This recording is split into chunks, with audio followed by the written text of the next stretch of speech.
What's going on, ladies and gentlemen, and welcome back to another episode of the Koop'd podcast, the podcast that scares because we care. As always, folks, my name is Koopa, and each week I sit down with one of my friends and we talk about all the happenings of pop culture and how we're keeping ourselves busy and whatnot. And again, we got another 2-podcast weekend for you guys. If yesterday, at the time of recording this, it is still Sunday, I recorded a review of the new MCU movie, Black Widow. So if you guys are interested in how I feel about that, go and listen to that. But we're going to keep things in the Disney scope for this next episode as returning to the podcast, hopefully with 100% less crust. I have brought back my good friend, Mr. Camalange. Cam, what's up, buddy? How you doing? Hopefully I'm not doing crusty. I mean, technically Krusty, the Clown, also owned under the Disney umbrella now. So, I mean... But not the Krusty Krab. That one's still safe. No, that one is still working independently, to my knowledge. Actually, no, it's not. No, it's under another umbrella. Paramount Plus. That's true. That's true. Somehow we always start with the streaming wars. Yeah, I've kidnapped Cam once again to come back, a couple of weeks after what was, in my opinion, the crustiest podcast in podcast history. I'm sure there are others on the Mount Rushmore there. But, yeah, so, Cam, how have you been in the, 2 weeks since I last talked to you? Man, everything's changed. I almost passed out yesterday. Wait, did you get blood work done yesterday? Yeah, I did. Oh my god. Yeah, so you have to fast for 8 hours before getting the specific blood work done. But I was basically I've dubbed this the self-care summer. And there you go. I'm doing everything for my health that I should have done, go see a doctor, go see a dentist, things I just put off for way too long and definitely did not do during the pandemic for obvious reasons. So of course, but I went to the doctor just to be we're testing everything. I just want to make sure I'm not dying. So for the first blood test, you have to fast for 8 hours, but I just took whatever appointment I could get. So I ended up taking an afternoon appointment around 1:30, but then you don't actually by the time you get to the blood work, it's going to be 2:30 or something, right? So I spent that whole day not eating, which was maybe not my best strategy. So when they went to before they take your blood, they're just let me know as soon as you start feeling different.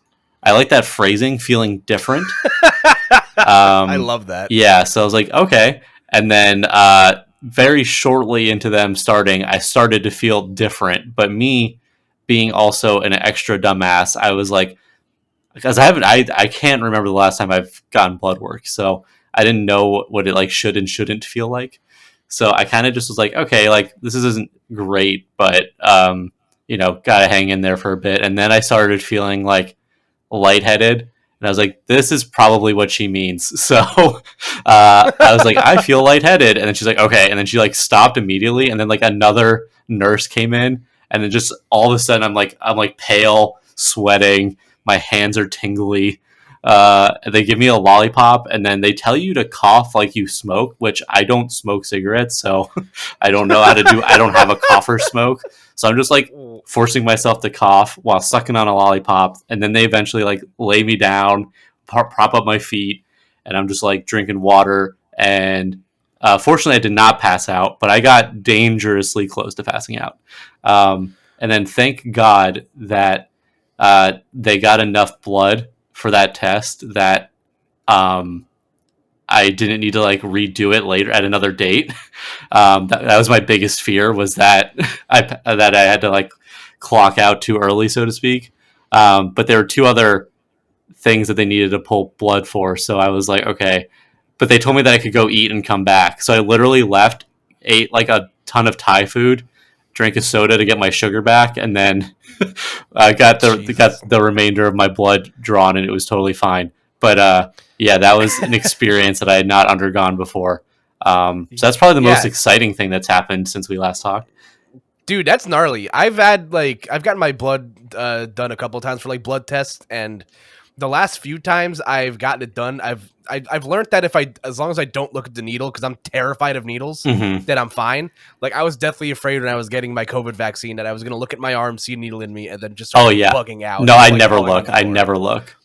Yeah, it's terrifying. I It's look. fucking I either scary. look straight ahead or I look away. Like I focus on something else.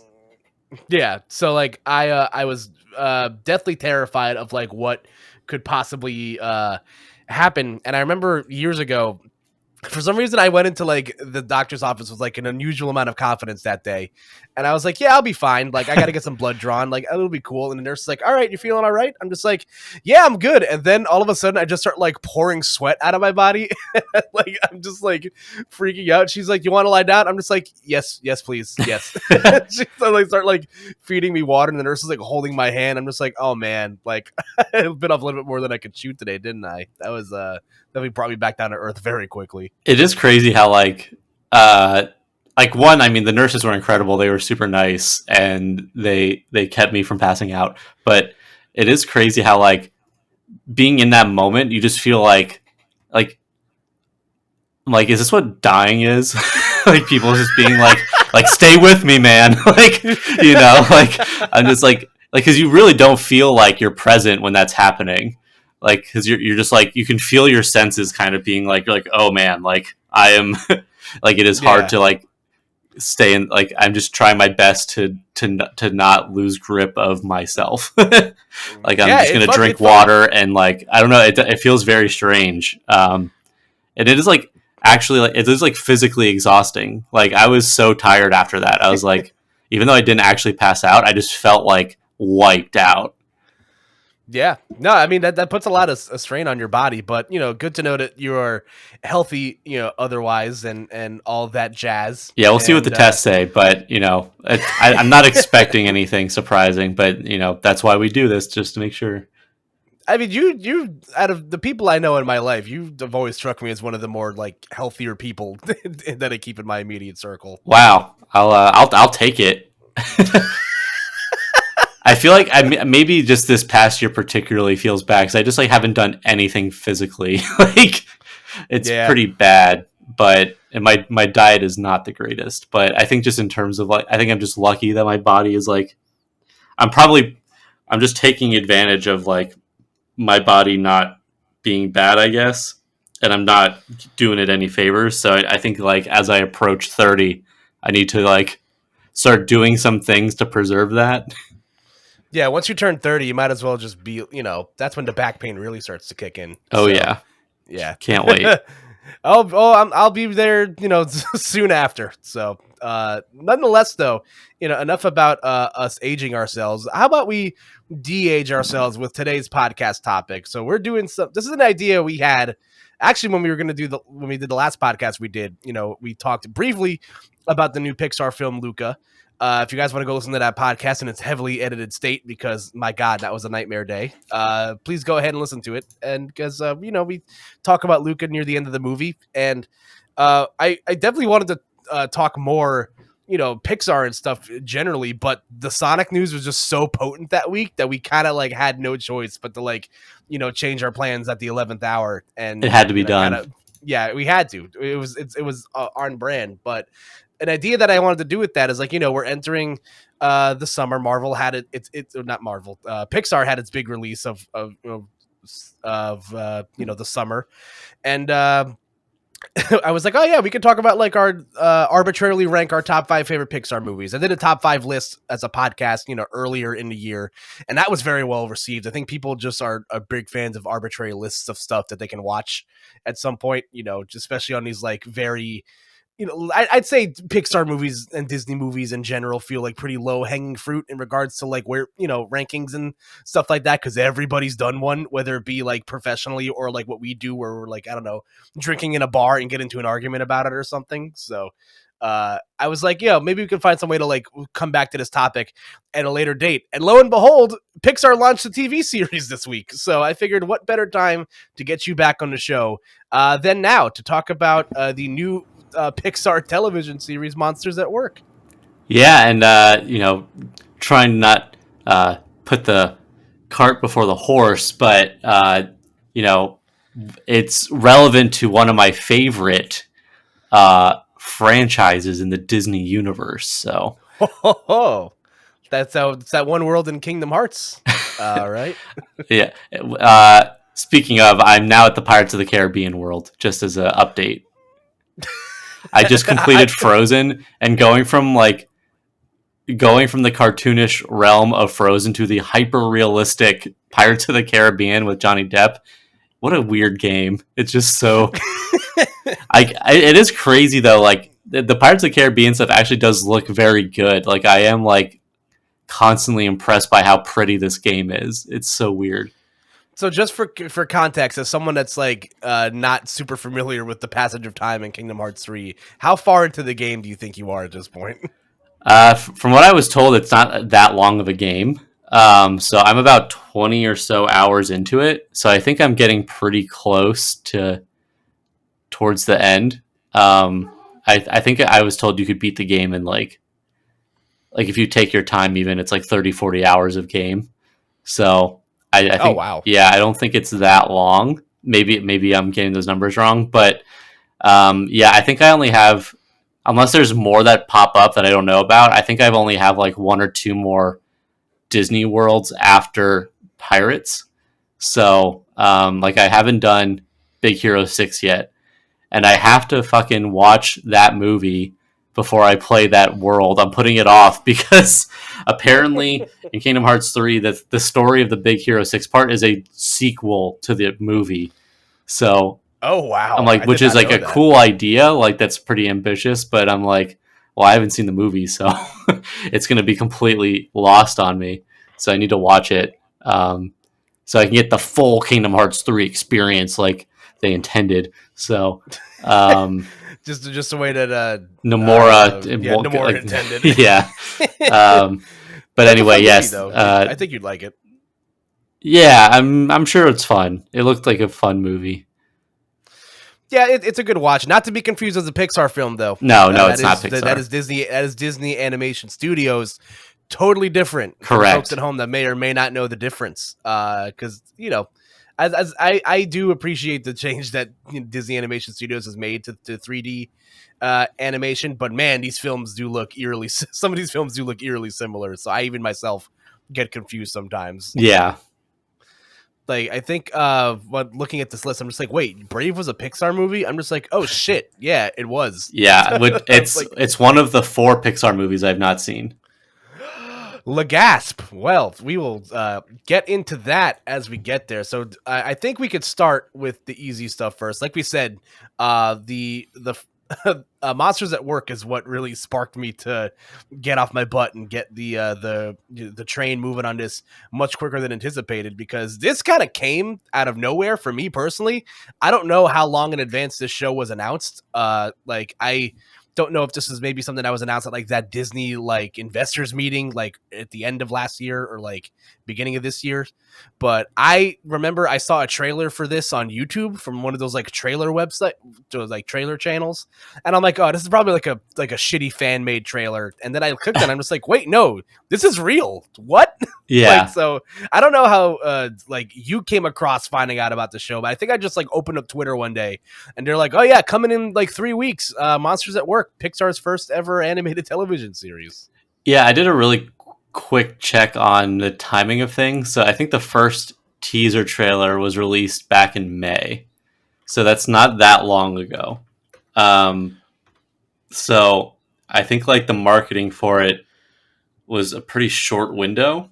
But I do remember hearing like longer before then, because there was a day like months ago, I forget exactly when, but remember that day where like they just announced like all the Disney things that they're doing for the next like 4 years or whatever? Yeah.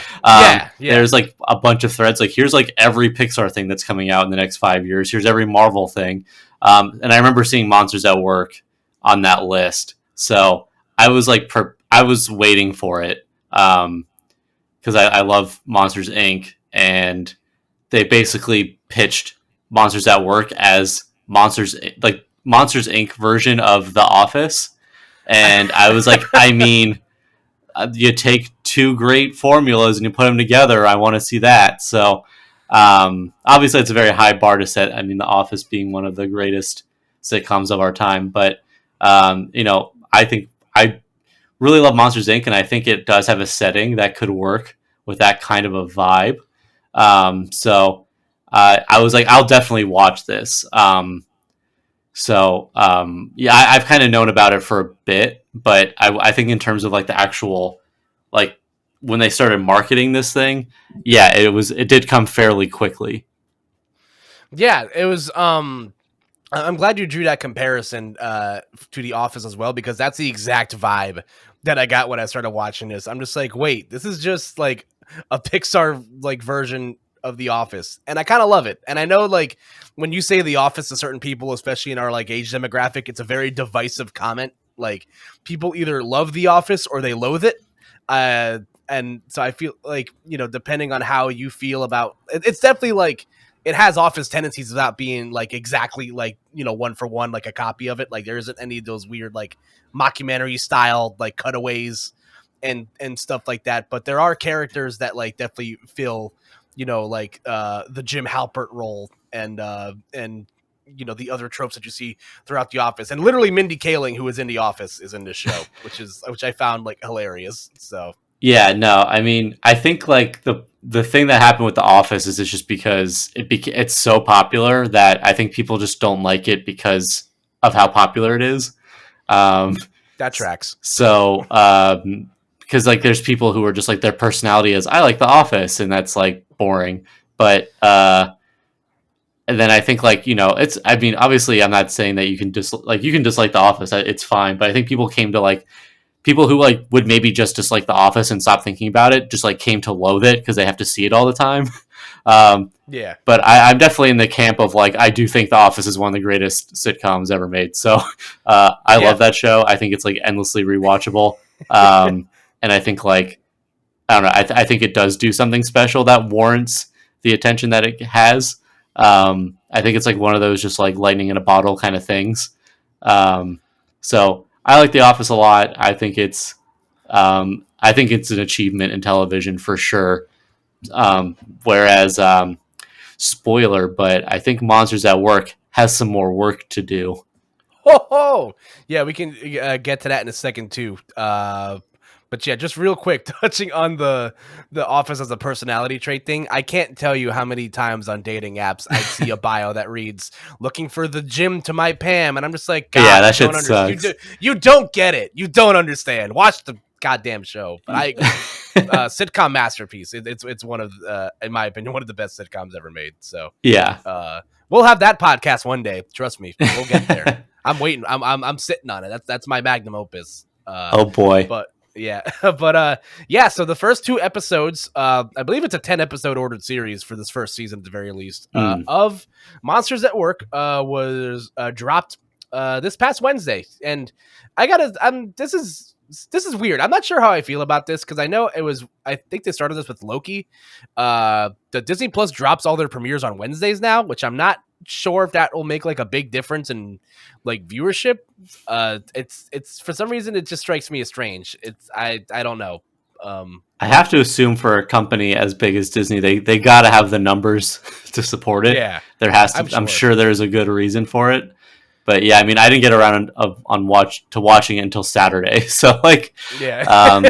and usually like when it comes to like movies, like theatrical releases are Fridays. So it is kind of interesting that in the digital space they are going for these Wednesday drops. But I think it kind of makes sense. Like, I work in YouTube as part of my job, so like in that space, like weekdays are actually can be surprisingly high traffic. You would think that almost all the traffic is on weekends, but it also kind of depends on the time of year. So like something that changes everything is school.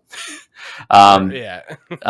So during the summer, like kids aren't at school, so like it kind of changes your strategy a lot for when you post. Whereas like come September, you might see a shift in some of these premieres because like more people are busy during the day. They have stuff after school or whatever. And a really funny thing, this is like maybe slightly on a tangent, but one thing that was interesting when I was kind of like getting more familiar with YouTube strategy was that a common like a high traffic time is actually like around lunch, and it's like often because a lot of students are they all have smartphones now, so they're just like watching YouTube during lunch.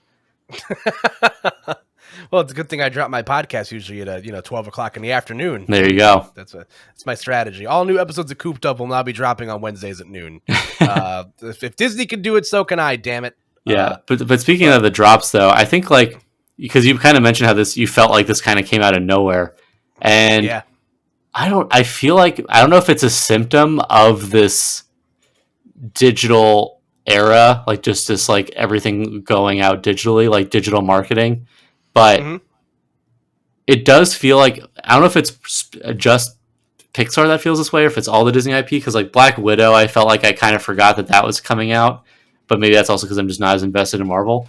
But it does feel like a lot of this stuff is just kind of like coming out without that much fanfare. I did see a lot of Luca ads when I was in LA because I was in LA like right when that came out. So there were like a fair amount of billboards and stuff for that. So there is some out of home marketing going on for this stuff. I can't speak to Monsters at Work because I haven't seen anything publicly outside of like the digital marketing. But yeah, I don't know. It is kind of interesting to be like how much money is going into marketing that's not just like social media or putting a trailer on YouTube, right? Getting some like article spots. I'm curious like out of how much out of home marketing is going on for some of these drops. And it does kind of make it like when you have these services, these streaming services, it just can get lost in the sea of like hundreds of other movies and TV shows. So you do kind of lose that that draw that theaters have that like kind of demand your attention. So granted, like this, like Monsters at Work is a TV show; it's not a movie. So I don't think it's necessarily like that doesn't really affect it. But you know what I mean? It's just kind of the idea of like how much publicity is something like this actually going to get, and how monetarily invested is Disney in making this something big, or is this just another offering that they can say that they have? Yeah, no, I definitely agree with you there. And in regards to like the digital marketing stuff, I was like, I think it just kind of depends on me personally, like what I'm the most like invested in. Like when it comes to the when it comes to anything like Marvel related, like I keep my nose like pretty close to the brimstone because like I'm like very deeply, unfortunately, invested into the Marvel cult at this point in my life. So I'm usually like pretty up to date when like everything's coming out for that. And even then, like I remember watching a lot of that Disney investors meeting, and they talked a lot about like, the new stuff for Pixar coming out, because I still don't think Soul had come out at that point. So they were still marketing that like pretty heavily. They announced that Luca was coming out. I think it showed like a couple of other projects that they have coming out, including like we talked about this briefly last time, but there's a movie revolving around the concept of a girl that turns into a red panda. I think that comes out like sometime next year. And can't wait for that one. Yeah, I'm sure you can. I know how much you're a red panda aficionado. It is your favorite animal, correct? Yeah, it's number one, baby. Glad I remember that. I'm a good friend. Yeah, and then I remember I think at some point next year we're also getting Lightyear, and I believe the movie I'm referring to is called Turning Red. Yeah, that tracks. That comes out in 2022. And Cars 4? What? Wait, another one? They confirmed Cars 4? I'm looking at the Wikipedia page right now. It says that there's what? No way. I thought their whole thing was that they're like trying to do less sequels. I agree. I feel like Wikipedia might be bugging with me right now. There's no way this is real. Cars 4. Did you watch Cars 3? I did, and I'll talk about Cars 3 when we get there. I've seen all these movies at least once. Again, there's been a few that I haven't seen in a minute, but once we get to the rankings, we'll get there. But yeah, I think I might have just missed this announcement. Then I might have like gone to the bathroom when they announced that Monsters at Work was coming. But yeah, I guess we can stop beating around the bush. Cam, what did you think of the first 2 episodes of Monsters at Work? I thought they were fine. That was kind of my takeaway. Like, there's things I like about it. It was really nice to see Mike Wazowski and James P. Sully Sullivan again. And I think Yes. like I'm like they brought back Billy Crystal and John Goodman, which was crucial. Like if they didn't do that, what's the point? So Yeah, it was gonna be weird. yeah, so it was nice just having them back in those roles, and kind of seeing them in like this sounds kind of funny, but like when we got Monsters U, that was a prequel, so that was kind of just like more like a oh that's neat as opposed to kind of actually expanding upon the like aftermath of Monsters Inc. So seeing some of the uh like the decisions that they had to make about like okay now that we're no longer scaring kids, like what does our society look like how do like how does our job work. I actually liked seeing that in this show of kind of how they're restructuring and what kind of new problems they have now that they're completely changing their way of life. So it was actually I thought that was cool. I liked seeing that.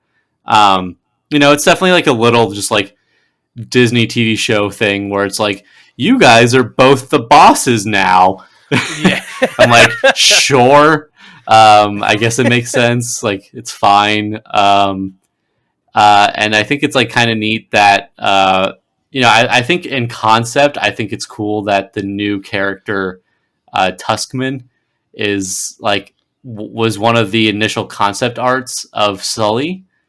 Oh, I did not know that. That's cool. Yeah, I hopefully I'm not getting that wrong. I believe I read that's the case. So I think that's a really cool kind of like nod and like kind of throwback, I guess. But I don't like how I don't know if trope is the right word for this, but sometimes like when shows or movies like they introduce a new character and they want you to like kind of immediately have an opinion about them without really earning it. They'll kind of just like they'll just like say something kind of bold and then you just have to like believe it. And for me, it was like at the very beginning of the show, we see Tuskman taking his scare test and the professor's like, you broke records even bigger than Sully did. And I was like, you're telling me that this guy is scarier than Sully? Yeah, right. I think that kind of like storytelling is a little lame. Like I think it's like I like the idea of this guy being like the top of his class and then kind of being like thrown out of his element. But I don't know, telling me that like did he need to be scarier than the top scarer? I don't know. That's a little that it feels a little unearned to me. It's a little cheap because we spend no time with Tuskman, like in his experience through college and stuff. Yeah, So no, I agree, and like as I've said this on another podcast at some point, Monsters University was pretty like harmless. I'm just not a fan of prequels in general. Like I'd rather it really just depends on the situation. But for me, I was just like I could have lived without this. But that sequence at the end of that movie where Sully and Mike are stuck in that camp and they have to activate a door from the other side, to get it to work by scaring adults.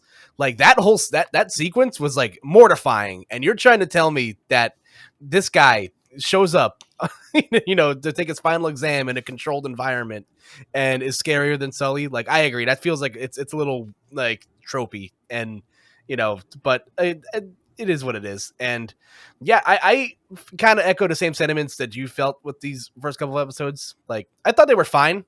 It feels very. I don't know exactly if it's gonna like push the plot forward of Monsters Inc. Because I believe if I read correctly, the show is supposed to take place 6 months after the events of the first movie or something, or it looks like it takes place immediately after. it seemed to me that it took place like literally immediately. Yeah, Because the sequence of events is like Tuskman gets accepted, but his acceptance to Monsters Inc. is still signed by Waternoose. yeah. And then literally like it cuts back to like them being like Sully's like I mean like yeah Mike and Sully are like okay it's laugh power now and Waternoose is gone and they have to like restructure the branch immediately. And even when Tuskman is getting to the building, which I like this touch. I thought it was really nice when he like walks into the building and is like in awe of the building, and then as soon as he like walks past the sign, someone starts taking down the letters. Yeah, I like that. I thought that like those little touches, like there was some nice sequencing like that I enjoyed. But I do think it is like almost immediately after the first movie. Yeah, I guess from what I was reading, that might have been, maybe that was just like an early like concept thing, and then they might have canned that to make it just like happen like simultaneously, like right after. But I agree. I think I without spoiling anything, I also hold this movie in very high regard. And I agree. I don't know if you've ever listened, like, I'm sure you're experiencing this right now with Kingdom Hearts, but they don't, the voice actors, you can tell there's a very stark difference between the movie actors and, the people they get to voice them in the video games. Right. So I feel like if I heard, Billy Crystal and John Goodman are just so iconic with these characters, and they brought back Jennifer Tilly to voice Celia, which I thought was, a nice touch as well. So I was happy about that because they didn't bring back every person for this show, but I think they brought back the ones they needed to. So that was nice. And the guy that voices Tyler Tuskman, Ben Feldman, I'm not super familiar with him. I think he was in that NBC show Superstore, if I remember correctly. That's like it was a sitcom that ran for like 6 years on NBC, and they got people like we mentioned, like Mindy Kaling and Henry Winkler, who hasn't been around to my knowledge in anything in a minute, voicing Fritz, who. And so I gotta say, like, the new characters have introduced in combination with some of the other old favorites we've seen, and I'm sure we'll see other people as well. Like I'm sure the the Yeti will make an appearance at some point. I hope so. Yeah, you saw George Sanderson a couple times as well. Yeah, so. It's kind of funny, but it was nice to see a lot of like those monsters again. I don't know. It was like kind of cool just to see him walking around, and I was like, I know these guys. Yeah, Smitty and Needleman. Like, classic. They're gonna shut down the factory. they have a couple good moments in the show too. So they're I think especially for a comedy show, like having those characters back is like it goes a long way. But I think yeah, let's talk about the new characters because I feel like that's a big thing with this show that we got to put under the microscope. Yeah, so we spend a lot of time with this episode. Again, like they do a good job introducing, reintroducing the old characters. Sully and Mike are the ones calling the shots now. They reintroduce Celia, and Roz is again still present, and so is her sister Rose, who's a new character, which I find hilarious. But yeah, we spend a lot of time in these first 2 episodes with Tyler Tuskman, new character again. Fresh graduate from Monsters University, and I also love that they're just not like ignoring that Monsters University happened. Right. I like they're not going the Cars 3 route where they just kind of ignore that Mater was a spy, and then like the next canon iteration. So I do like that that is still canon, and he is pretty much our main guy.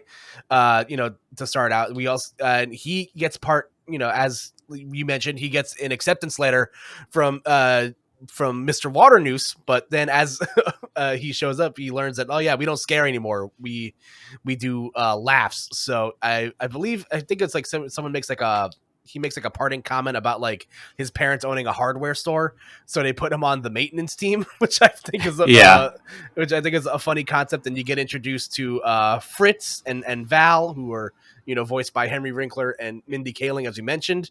Duncan P. Anderson, who is essentially the Dwight Schrute to Tyler's Jim Halpert. I wanted to say that because I'm like, oh, the Dwight character is named Duncan. Yeah. It's like they knew that's what the approach they were going. And I think you get introduced to Cutter, who's just kind of like she I'm not familiar with the voice actress who voices her, but yeah, she's just like cute little crab monster, just goes to work, real blue collar worker, goes to work, punches out, goes home. Joe Steeler for me though is Banana Bread. Big fan of Banana Bread. Can I say something about Banana Bread? Please go right ahead. Banana bread at Banana Bread at work, bro. Hell yeah. Banana bread, bro, at fucking work, dude. Hell yeah. Oh my god. For those that don't know, there's an incredible video on YouTube. Just Google banana bread at work, and I was watching this show, and as soon as like that's banana bread, I'm like, oh my god, banana bread monsters at work, banana bread's at work. Oh my! I didn't put two and two together on that. Oh my god! I just got sent back in time. So good, I love that video. That's like an all timer video for me.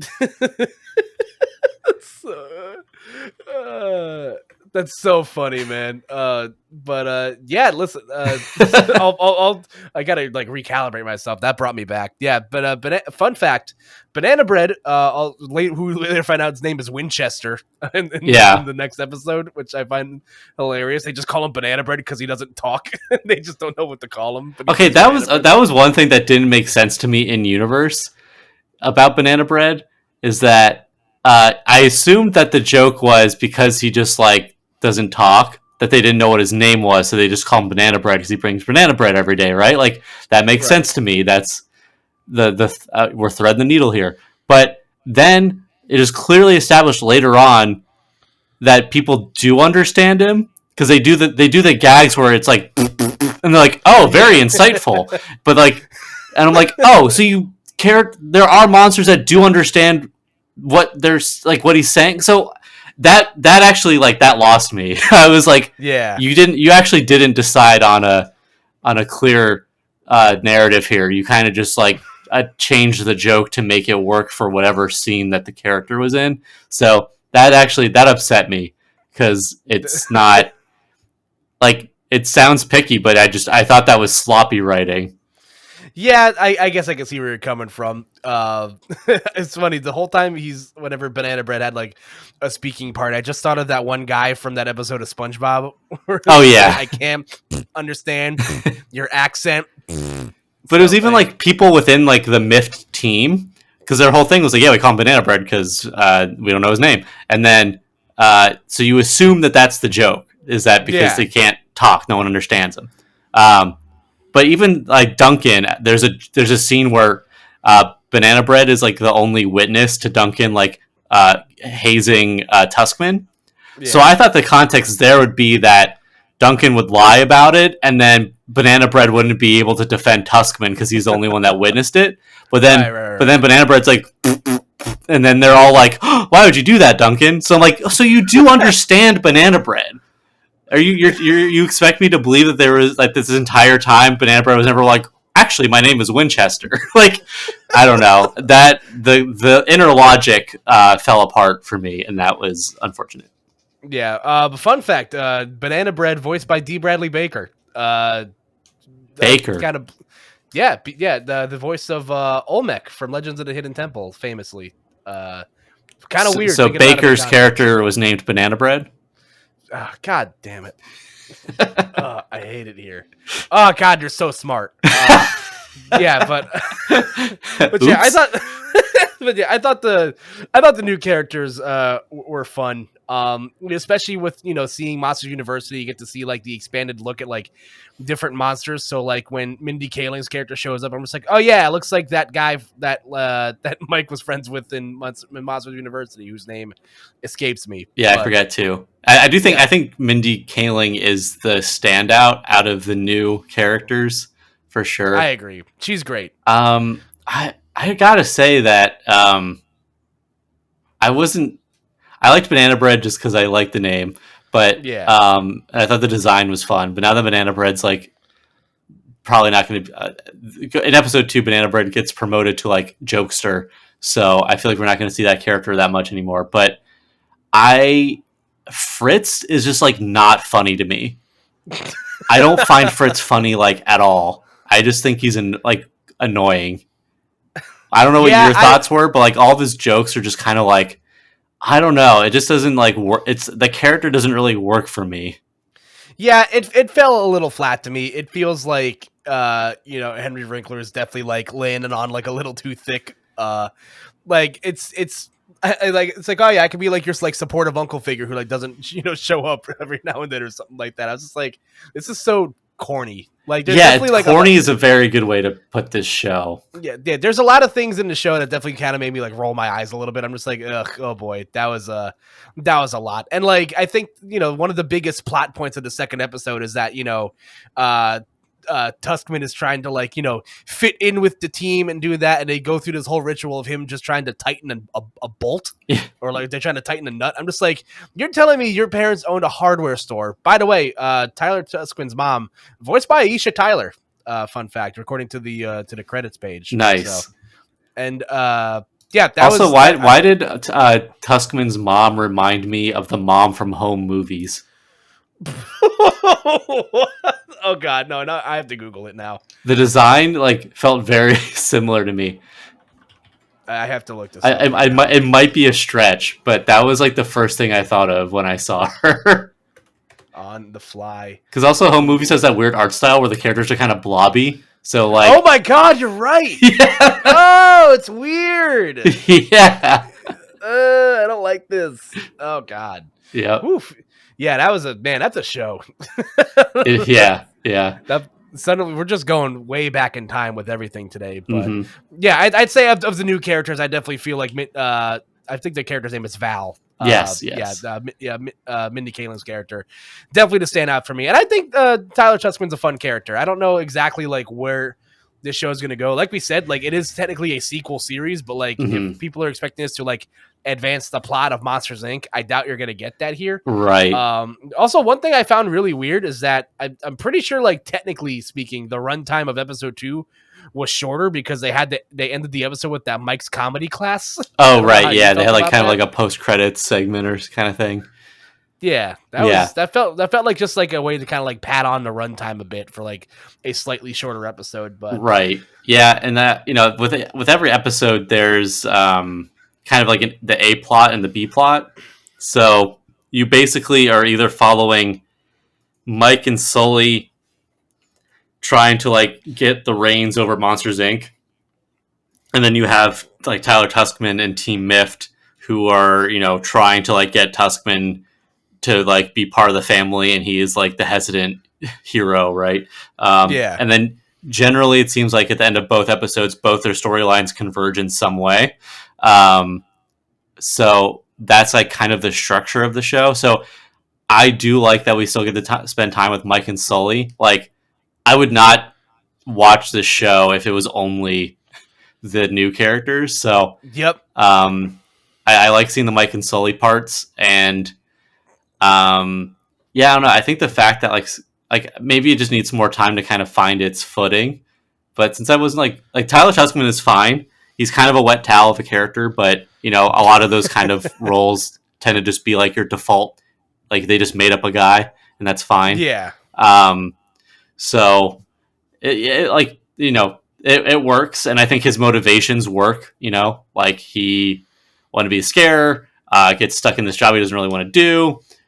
Thinks everyone there is weird, and is trying to like get back on the scare floor, which is now the laugh floor, and is getting taught classes during his lunch break by Mike, so that he can one day try to like leave Mift and become a top jokester. And I do like the term jokester. I think it's very funny to go from scare to jokester. I do think that's very funny. Yeah.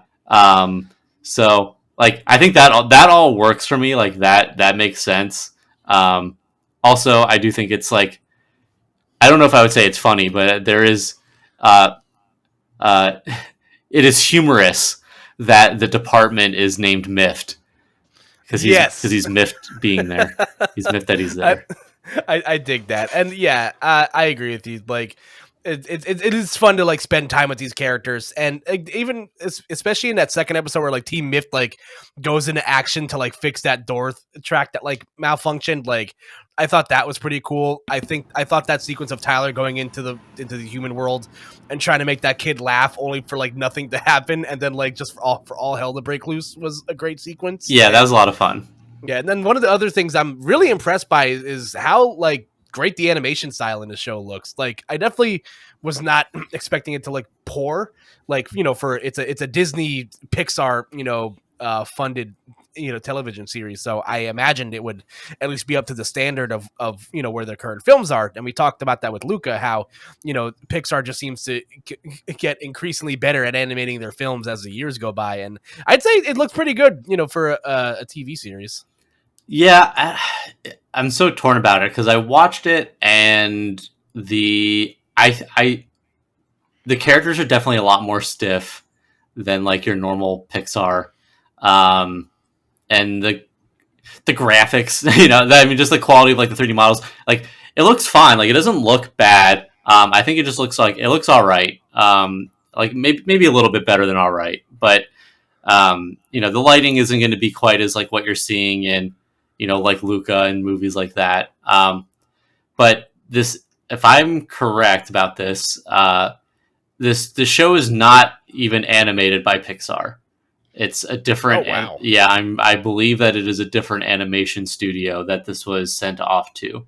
Um, I I I'm trying to double check now to see if I can Oh, confirm no, that. yeah, I'm on the Wikipedia page. It says there was a series animation was produced by Icon Creative Studios. Yeah, so Huh. that like I get it from a business perspective, but I think what bums me out a little bit is that you look at Loki or The Mandalorian and stuff, and like WandaVision, like all these shows that they're basically TV shows with film budgets. And like, you watch something like WandaVision or Loki and you feel like you are getting the same standard that you're getting for Marvel movies. And then you watch Mandalorian and you're like, you feel like you're getting the same quality as a feature length Star Wars film, right? Like the production values on these shows are insane. And that's part of like that premium experience, I guess, of like of this original content. And then you Yeah, get Monsters at Work, and it's clearly not up to the same standards as a Pixar film. And that kind of bums me out because it feels like they just like wanted to make this, but tried to kind of just do what they needed to make it passable. And I think it would have been a lot. Like obviously, I know like animation is hard, it's time consuming, and Pixar is busy. Um, but I don't know. I guess I would have preferred to see either a studio that could really do like work at this like similar quality as Pixar, or have Pixar themselves do it. Because I think it would feel more like authentically Disney, so to speak. Um, yeah. so yeah, I don't know that maybe I'm like being very being needy here, but I don't know. I think just like I think because I'm looking at what they are doing for other franchises that Disney owns, and I think about the quality of some of their biggest shows in those franchises, and kind of seeing Pixar get more of this by the books kind of TV adaptation is yeah, I don't know. I'm a little bummed about it. Yeah, I can definitely see where you're coming from there, especially like you mentioned, the production stages that they use for things like The Mandalorian and Loki. And I don't know if they use like the same sort. I believe they call it something that it's like this big like wraparound LCD screen. It's like half of a stage Yeah, the set. technology Of, is insane. yeah, it's ridiculous. I know The Mandalorian used it. I'm assuming that Loki and WandaVision also use it as well, just judging by some of the shots in the shows. But yeah, I can definitely see where you're coming from on that. Hopefully if Pixar decides to go this route with other IPs, I don't know if they could. Like, I don't really see a lot of these shows maybe lending themselves well to like TV series. Maybe something like of a lesser franchise like Cars, maybe like I think would lend itself well to like a cartoon, and or like maybe more Toy Story shorts. That would be fun to watch. But Hmm. yeah, I don't know. I definitely see where you're coming from on that. I thought for what it was passable. Like it was, Yeah, no, it's but definitely not bad. Like yeah. yeah, it could have been a You just lot want, you just worse. want, you just, yeah, you just want everyone sitting at the same table sometimes, and Yeah, unfortunately, that's not always the case. no. I actually, to refresh for our next topic, the Pixar movie, our top 5 favorite Pixar films. I actually kind of went back and like watched like a few videos, talking about uh the strained history, like relationship between Disney and Pixar for a long time, and like a bunch of those like canceled sequels that were on the table before Disney rebought Pixar in 2006. And so I don't know. Hopefully, I'm sure the relationship is working fine just now, but I don't know. Maybe for season 2 of Monsters at Work, when we get Monsters at Home, God, things will, yeah, maybe please, things will, God, no. be a bit better. But yeah, any closing thoughts on the premiere of Monsters at Work? You think you're gonna stick watching this series? That's a really good question because I was asking myself that. I was like, part of me is like, maybe I'll give it a couple more episodes just to kind of give it an opportunity to maybe like win me over. The classic anime 3-episode rule, which is real. Yes. So maybe I'll just give it like 3 or 4 episodes and see what I think and decide if I'm gonna drop it or not. But I think it's fun. It's inoffensive. I wish I felt more about it than it just being passable. But I think that the new, like most of the new stuff works for me, but it's not enough for me to feel particularly compelled to stick with it. Mostly because it is hard to like sell someone on a new slew of characters and make me feel as emotionally invested in that as I do with characters like Mike and Sully. So Yeah. there's always going to be that battle, and I think it's a fun concept. I really like the idea. I just don't know if the execution is quite up to what I was hoping, because I genuinely think Monsters Inc. and even Monsters U are both just like such genuinely funny movies. Like the jokes are just so top notch. And Monsters at Work, like you said, a lot of the jokes just feel very corny and kind of played out. Like oh, I've heard I've heard variations of these jokes before, Yeah. or I've like seen this kind of thing before. So not there like there wasn't really any joke in that show that I came out of it being like, I'm gonna quote this. Like, Yeah. Monsters Inc. I quote like all the time, but well, I think of a plan. So it's just yeah, I don't know. It's being a new show is always going to be hard. You're always going to have like your kind of you're gonna have to find your path. So I give this like a passing grade. I don't think it's like bad by any means. But yeah, I'm not sold on if I'm going to watch the entire series. Yeah, I echo a lot of those same sentiments. I hope that the show, like streaming numbers, does well, Mm-hmm. because I would like to see maybe another Pixar IP get brought back as a TV show. I feel like you can. Yeah, I don't know. I would like sit down and watch like a Ratatouille like 10-episode cooking show or whatever, like something silly like that. Okay, Like, we need a YouTube channel for Remy. Where Yeah. it's just like how to cook stuff, and it's just animated in the Ratatouille style. I would watch that channel. I'd subscribe. 100. Oh yeah, 100%. So I don't know. I'm with you. I'm probably not gonna watch this week to week like I have with like other shows like The Mandalorian and Loki and other stuff. Mhm. But maybe I'll give it a couple more episodes to see what it turns out to. Because like I said, like we've been talking about, it's just so nice to spend time with these characters again.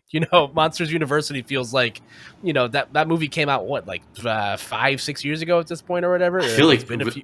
I wouldn't be surprised. I think it's longer than that actually. Maybe I'm wrong, but it feels like a lot of time has passed. Let's see here. I'll find the Pixar article at some point. Because I've been in California for 4 years, and Monsters U came out like 2013. Holy shit! Yep, that sounds right. Oh my god, that was almost 10 years ago at this point. I'm telling you, man, we are fucking old. Please don't remind me. I don't. Well, man, I'm older than you, so you're a child still. Hey, you said it, not me. But moving right along, I would agree that this gets, watch the first couple of episodes. I will say, I appreciate that Disney Plus does this with a handful of their shows where they'll like drop like 2 episodes at once instead of just one. I know they did that with WandaVision, and in my opinion, that definitely like helped build the hype for that show way more than it would have if they just dropped, the first episode by itself. So, Mhm. yeah, I'd give it a recommended watch. Watch the first few episodes, see how you like it. It's on Disney Plus. It's a 10 episode series, episode series that was ordered, and new episodes drop every Wednesday. Not sponsored, by the way, but moving right along to the meat of our podcast here, Cam. We're doing another Koop'd Up top 5, or maybe a couple more, but we'll see how we get there. And we're going to be arbitrarily ranking our top 5 favorite Pixar movies. Oh boy, oh boy. Yes, listen, we're both connoisseurs of animation. We both, and I feel like, correct me if, we might have a couple of curveballs here and then. I feel like we might be picking from like a lot of the same litter here. So there might be some overlap in these lists. Yeah, well, we'll see how it shakes up, but yeah. Well, so I think I'll start by posing this. So are there any honorable mentions you have? I have a couple of honorable mentions of films that I think are good. So movies outside of my top 5, you're saying? Yeah. Okay, so this is like whenever I talk about my like Pixar movies, is that there's like a couple notes I have to add to, like some asterisks, which is there are some movies I just haven't rewatched in a long time, or like I only watched them when they came out, so they're not as fresh in my memory. So I feel like if I were to rewatch every movie again, my list would be different. There are like 3 movies that I personally have in my top 3 that I think are pretty unshakable, that I feel like confident about. Like these are my top 3 Pixar. After the top 3, it does get a little more, like the middle gets a little more hazy. Right. Like my bottom movies, I think I'm pretty clear about. Yeah. But yeah, there are like a lot of good movies contending for that 4th and 5th spot. And that's where it gets like really difficult for me. I think I've kind of landed on what my top 5 is at the moment. But yeah, I think it's very like that 4th and 5th spot, especially. I think they're very flexible, and anything that like I made a tier list to prepare for this. As you I know, also Kyle. did, yeah. So I have like my S tier of my top 5, and then I have A tier, which are like the next. It's another movie list of 5, and I feel like almost any movie in that A tier could jump up to S tier upon rewatch. So I think that's the biggest disclaimer that I can give. Right, that's fair. I respect that. So if you want, I can I can reveal my cards a little early and tell you the movies that I currently have in my A tier that did not break into the top 5, but were contenders. Let's do that, because I have a few in my A tier. There's a couple of ones I want to shout out, like specifically that I really like that the public might come for my neck for. Interesting. So why don't you go listen to some of the ones that didn't quite make the cut? Word. I don't think I have many hot takes. I maybe have like 1 or 2 hot takes, and we'll get to those later. But for my A tier, I think it's pretty solid. So my top 5 runner up to my top 5 are the following. Here we go. WALL-E. Ooh. Soul. Inside Out. Finding Nemo. And the original Toy Story. Okay.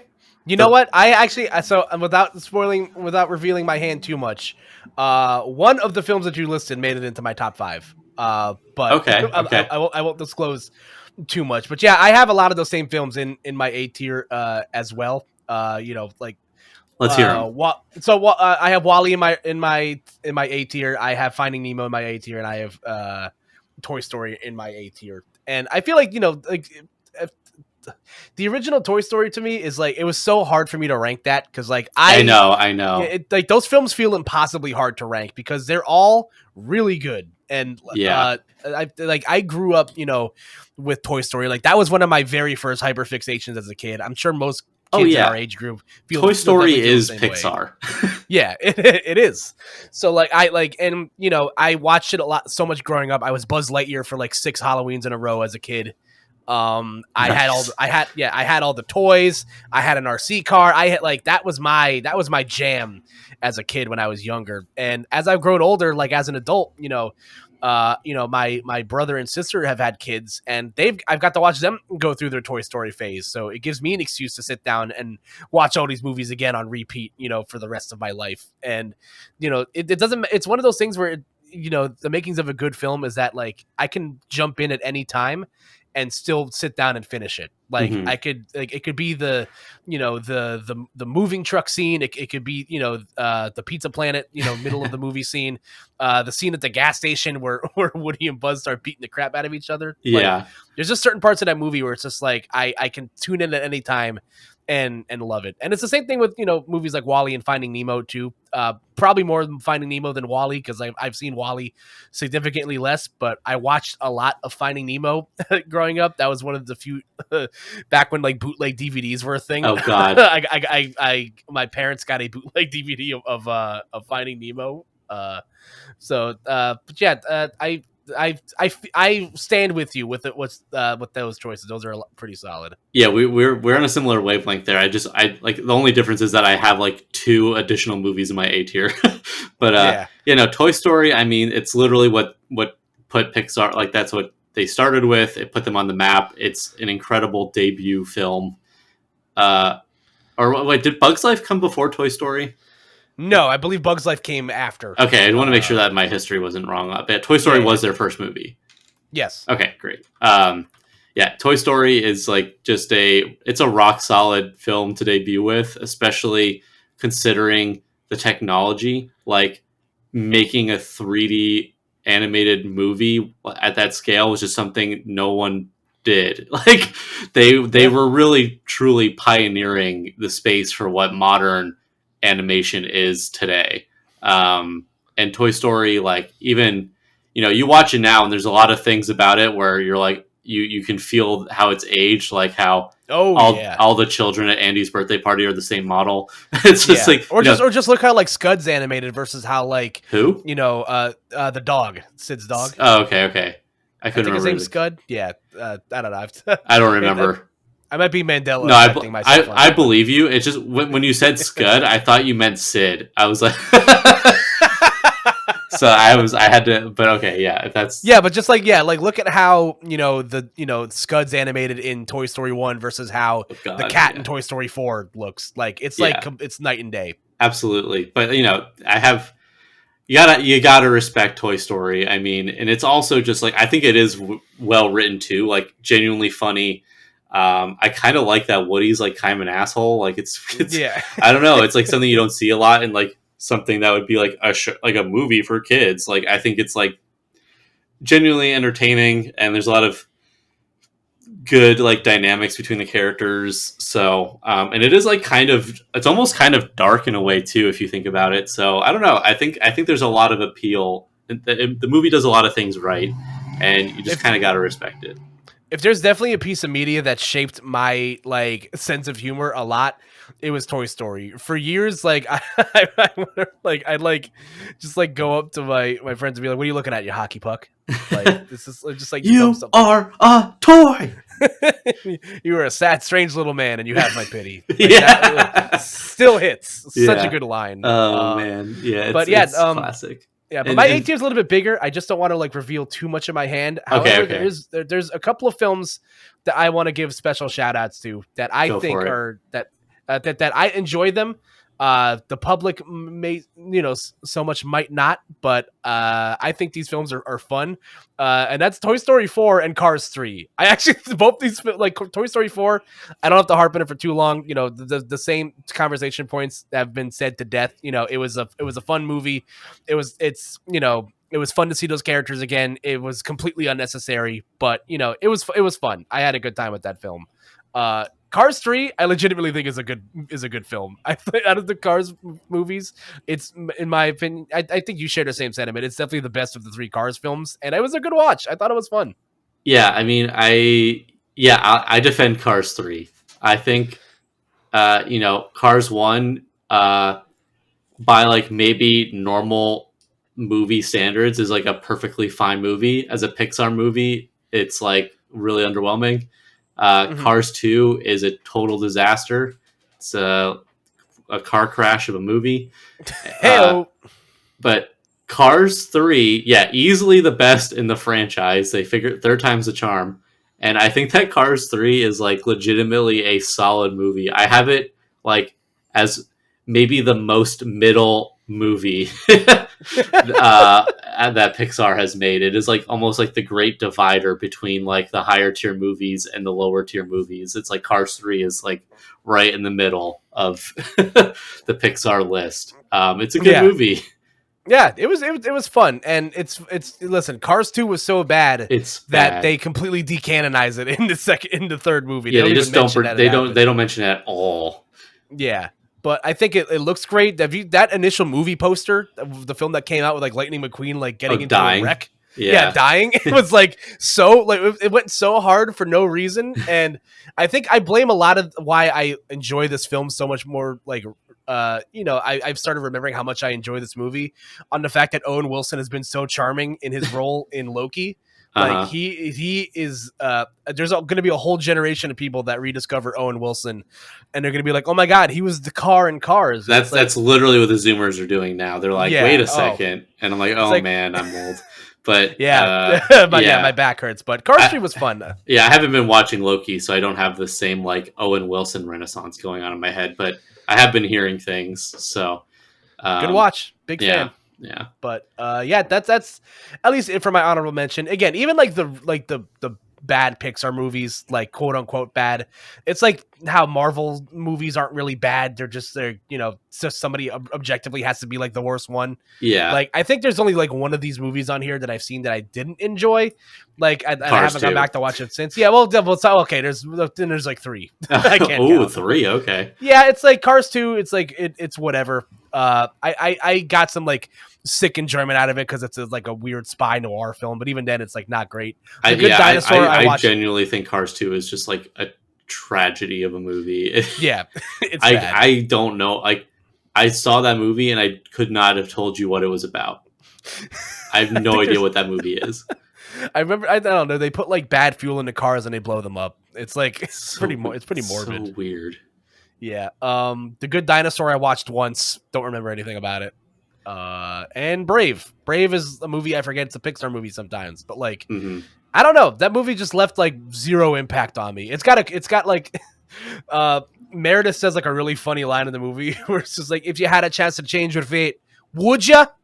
And it's I don't know. It's like whenever I need to like pull out a bad Scottish accent, that's like the line that like brings me into it. Well, So you sure did. oh Um, boy.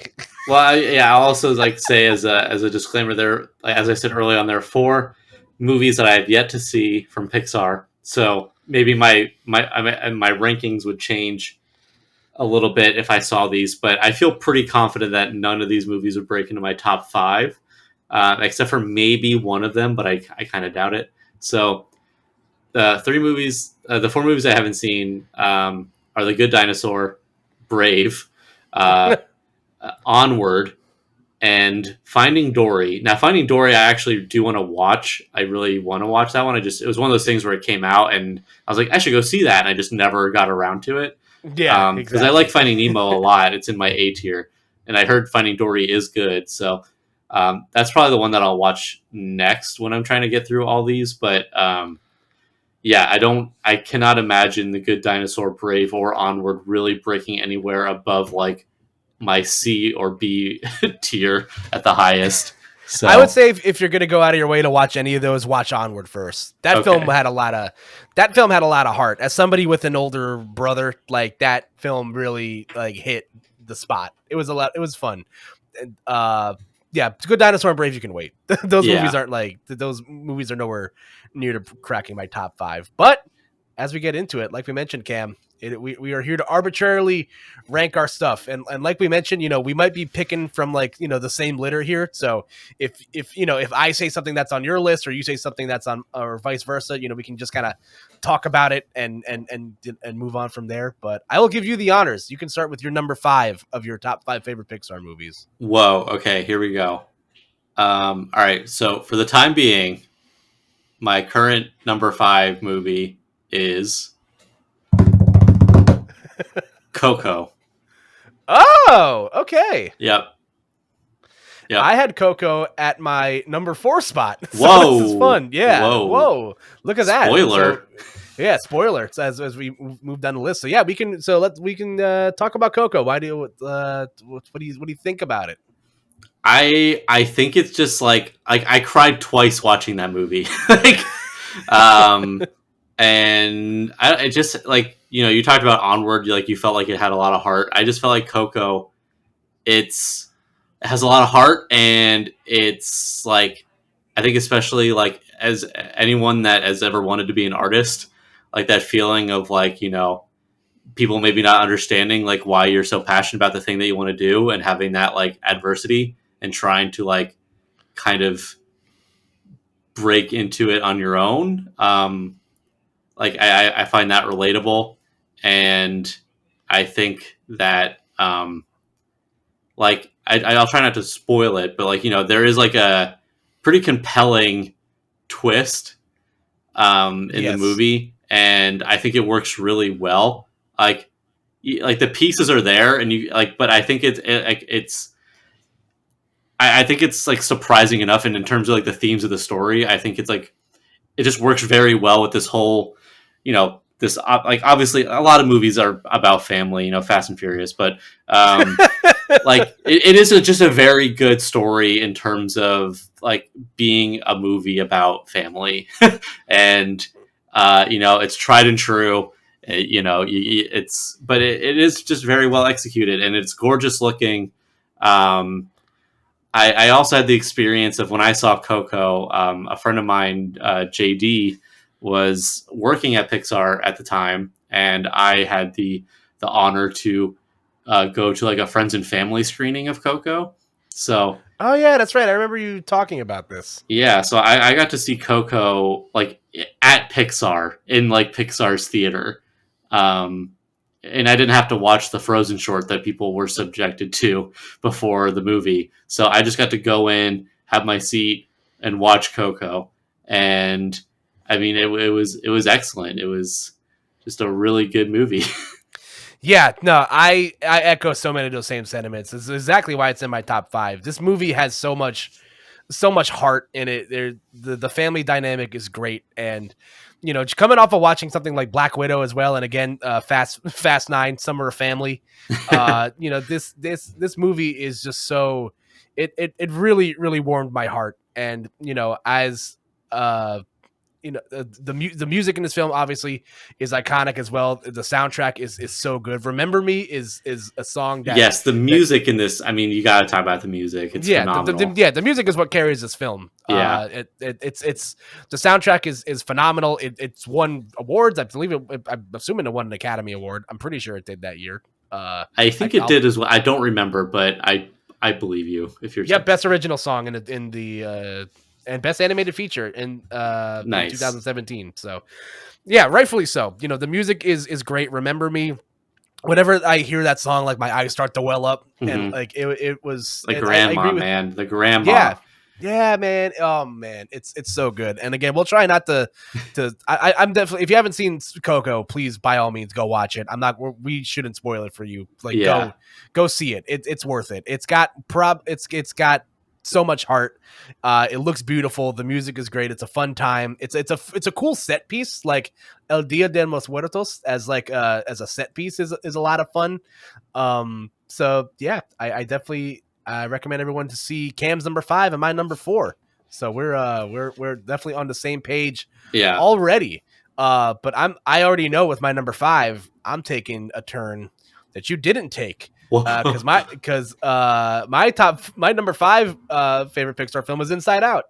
Wow, very nice. I respect that. I think I want to rewatch Inside Out, because I remember really liking it when I watched it, and I think it could fit like Inside Out. I actually I was back and forth between having in my top 5. So a great pick. I've only seen it once though. So I think some of these movies I have like a recency bias for, because I've seen Coco like twice in theaters. I just watched WALL-E. I just watched Soul. So they're a little fresher in my memory, but I think Inside Out is incredible, and I want you to talk about why you like it first, and then I'll share my thoughts. Sure. Yeah. So, I think this movie just kind of got me at a right time, or like, a lot of what of what Inside Out deals with is just like, trying to cope with all your emotions at once and not just focus on like the good ones.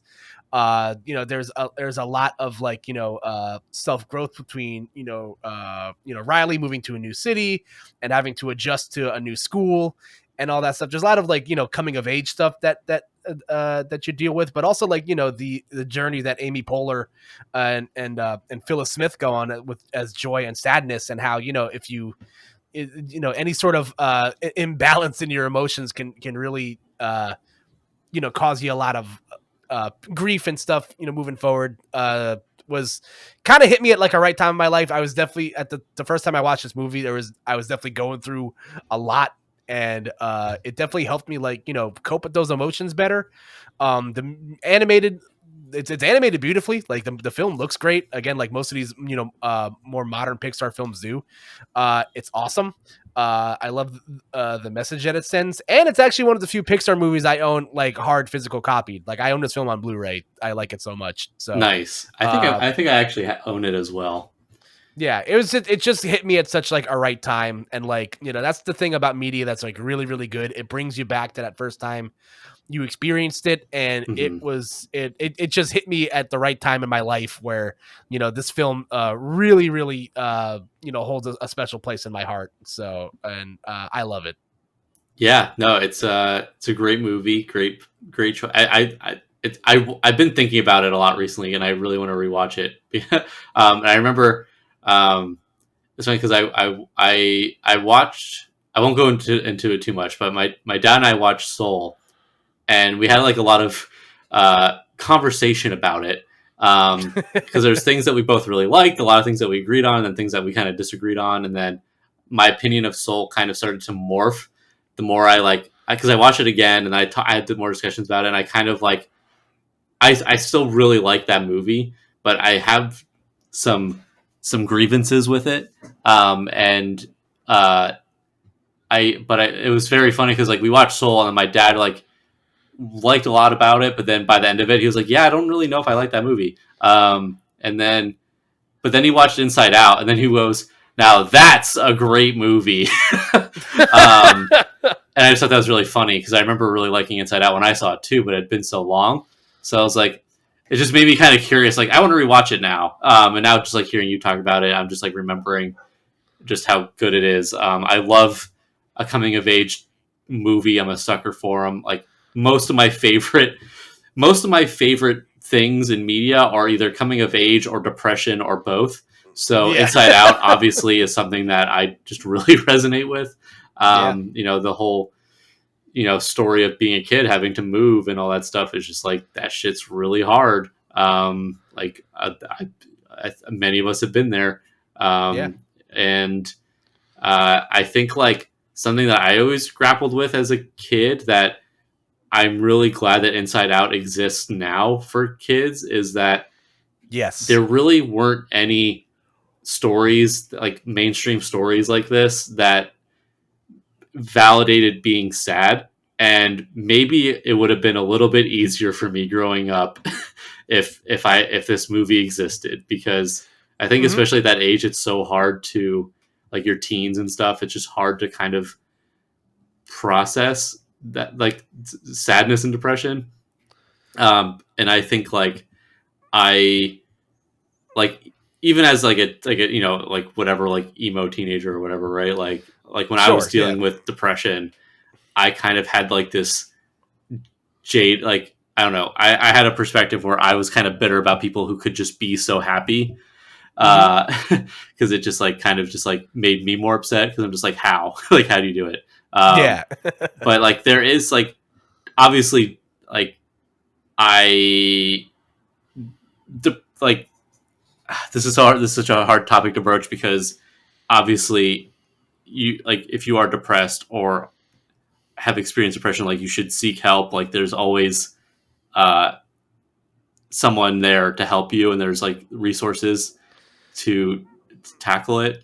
Yeah, I think like the conversations surrounding mental health have definitely like become much more normalized since this film came out, and I feel like this film has also played a huge part in that as well. Like you said, Yeah. like I too was like I was going through a time when I watched this film that like I was feeling a lot of emotions. I was like feeling really down about stuff, and like this movie really hit me. Which was like, yeah, it's okay to have those emotions because like that's just part of growing up and experiencing new things. And I like Right. you mentioned, I feel like a lot of what this film offers you is that like it's a there's avenues for people where it's like, yeah, like these things are okay, and like it's okay to talk about these things when you're when you're not feeling great. So Yeah.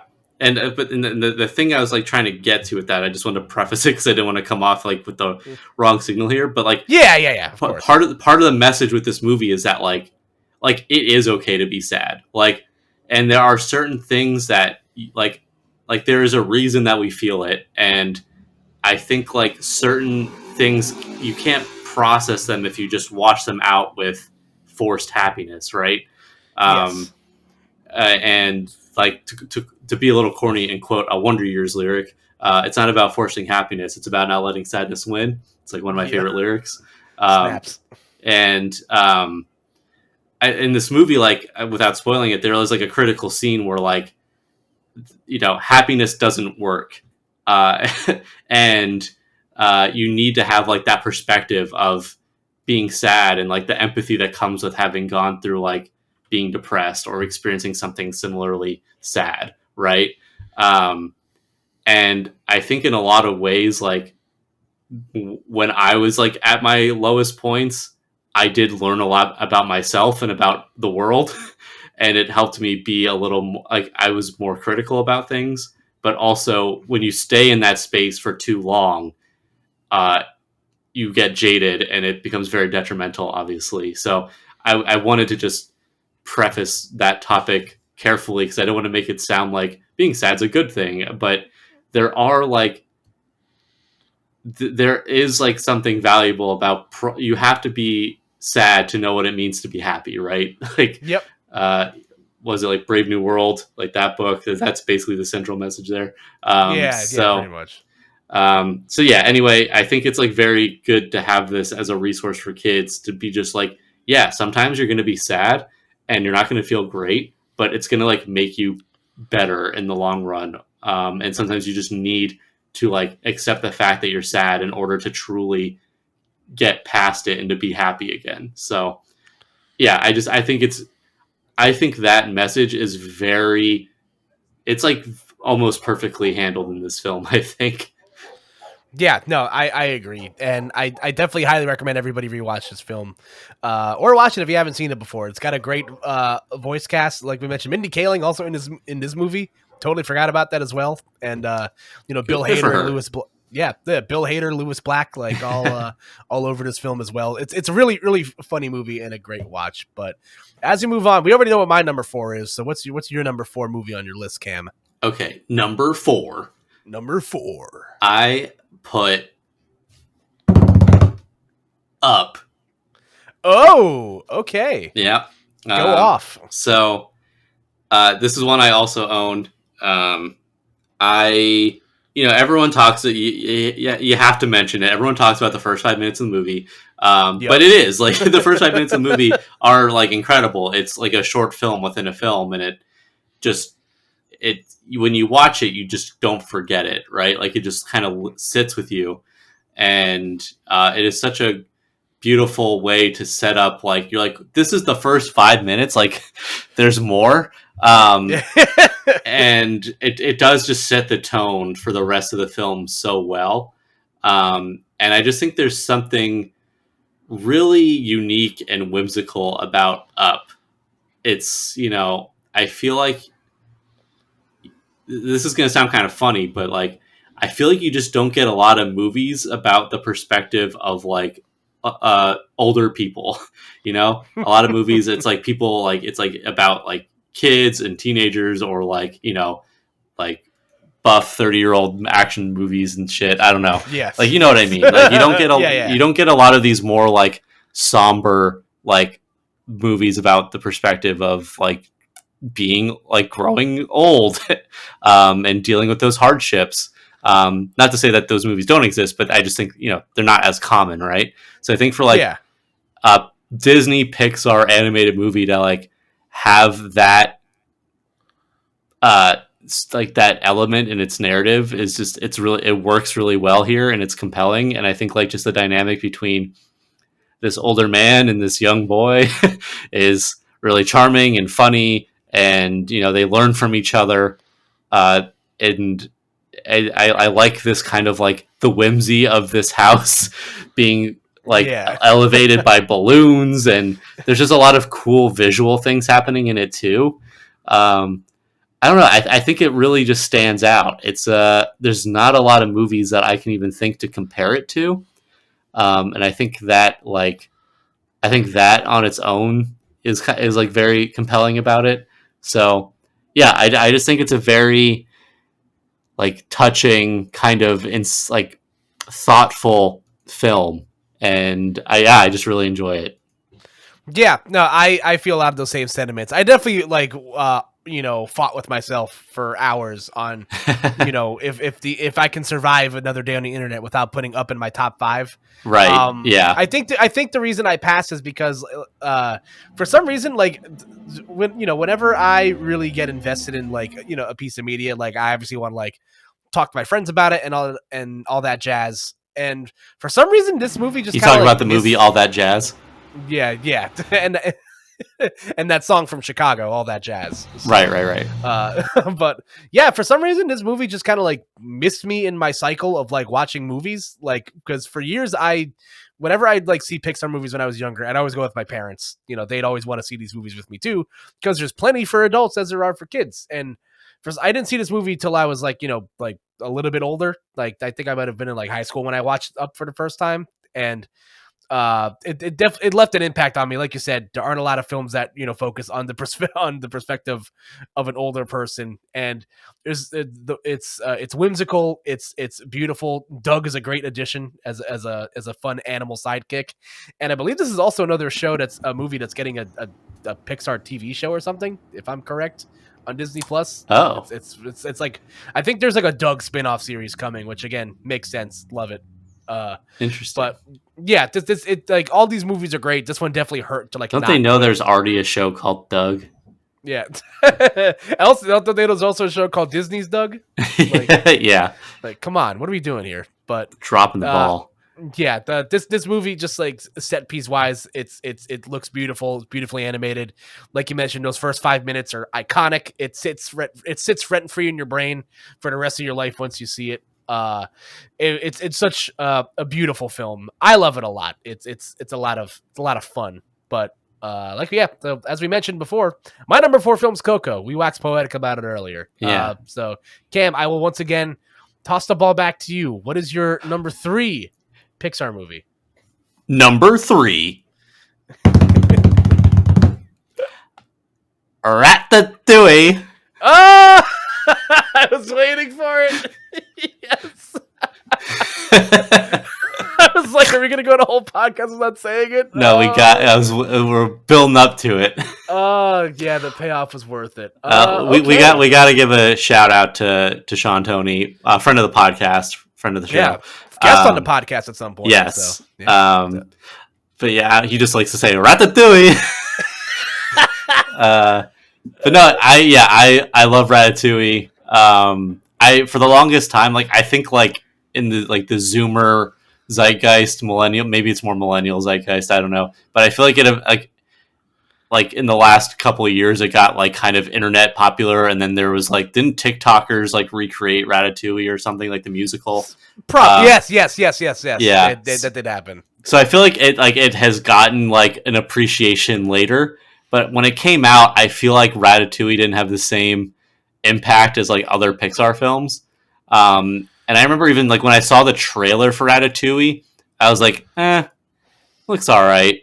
Because I feel like they kind of leaned in too much on like the jokes in Ratatouille in the trailer, where it's like, they kept using the clip where like his brother gets zapped by lightning and like while he's holding food, and he's like, yes, it tastes lightning-y, and they like that was like in every marketing promo that they used. and I'm just like, shut up. Like a totally fine throwaway joke in the context of the movie, but like, I just kept seeing that clip everywhere, and I was like, I don't know. I was like underwhelmed by the way they promoted it, but when I actually saw the movie, and that wasn't at all what the movie was like, Yeah. it's actually great, and it's kind of funny because I don't even know how to really explain why I like it as much as I do.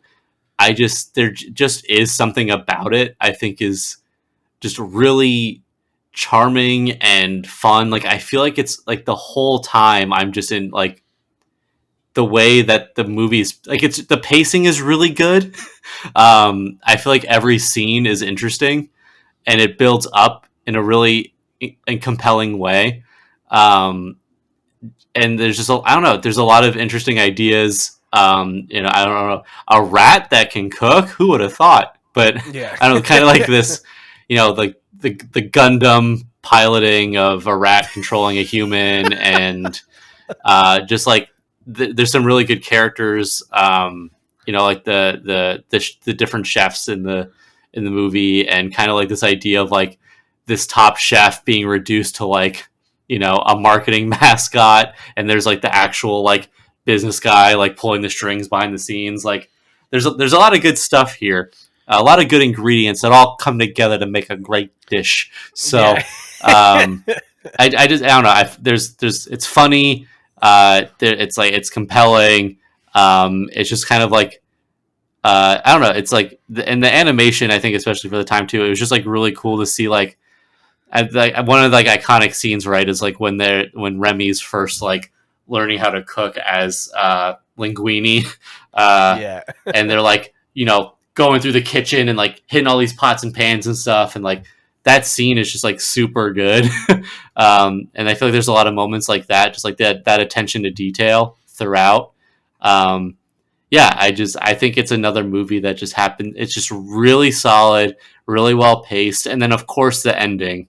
Just I think it's like one of the best endings to a Pixar movie.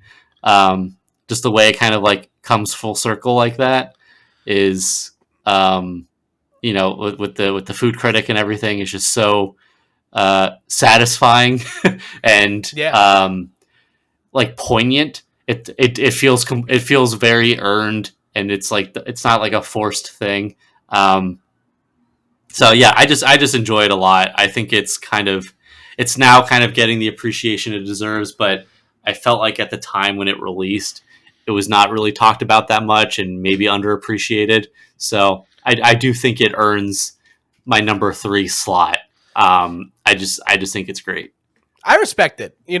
This movie, I like you said, definitely kind of hit cult classic status because of the meme culture that kind of ran with it. Yeah. Like when I first saw that Ratatouille is just a mech anime, like for the first time, I was like the glass that encased my brain shattered. I was like, oh my god, like you're right. Like I agree. This movie is it's a romp. It's a fun watch. It's an interesting set piece. France animated nicely. The concept, like you said, like the the way that the film ends is funny, and just like the concept of like rats cooking in a restaurant is just hilarious. Like it's funny. It's who comes up with this stuff? Yeah, like it was great, and I definitely resonated with the thought of like comfort food, like food that brings it back to your childhood. Yeah. That definitely what's that food for you? What's a food that brings it back to when you were a kid, when your bike broke? Whew, wow, that's a tough question. Wow.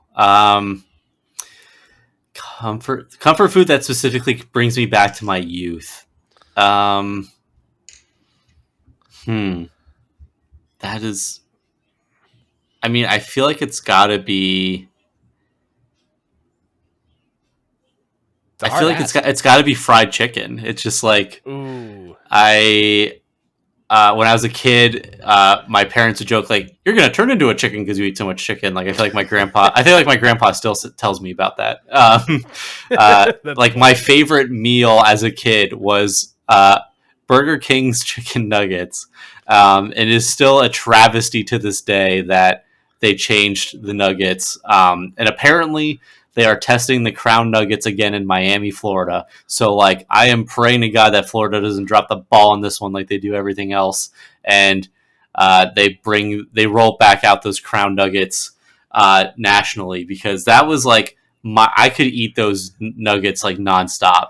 That was my youth, and I think just like I also just like chicken nuggets in general, as most kids do, right? So I think like even though that specific flavor kind of like got deleted, it lives on vaguely through the chicken fries. I think they use like the same skin and like spices, so I get the chicken fries sometimes, but you're just getting that skinny little guy, so it's not capturing the same. It doesn't hit quite the same as those Crown Nuggets, but that coating still kind of lives on through the chicken fries. So I think just as I've gotten older, like, I don't eat only chicken nuggets anymore, but I think I just still have like through a lot of my favorite meals, like just like fried chicken sandwiches, or like, like chicken cutlet curry and stuff like that. Like I just like, you can't go wrong with fried chicken, and it's just like the ultimate comfort food. Ooh, I agree. Yeah, man, I just got brought back to that curry place that you took me to in Oakland. So good. Man, that talk about rent free. Like for the rest of my life, I'm going to be thinking about that place. I typically, when I do that, I tend to do katsu curry now, so I'll get the pork instead of the chicken, but it has a very similar like profile. But yeah, like I don't know, that it's hard to go wrong, and I got to take you to some more curry places too. We got some other good ones around here. Yeah. What about you? Do you have, what is like your comfort? Ooh, mine that brings me back like immediately to my childhood are like corn dogs from the freezer. Yes. That's epic. I was like fourth grade, fifth grade into summer. Like my parents would still go to work. They'd leave me by myself. They're like, listen, you got to be self-sufficient. We can't have you just not eating all day while you're not, while you wait for us. And, and so my mom's like, listen, I bought Easy Mac and a shit ton of corn dogs. So Hell just like, yeah. I learned how to use the oven, and I would just make corn dogs for lunch every day. And it's like, whenever I see a corn dog, I'm just like immediately transported back to when I was a kid. That's a really good choice, because I have a similar feeling with corn dogs. Like, was it the State Fair corn dogs? I think is like the ones that we would get. Yep.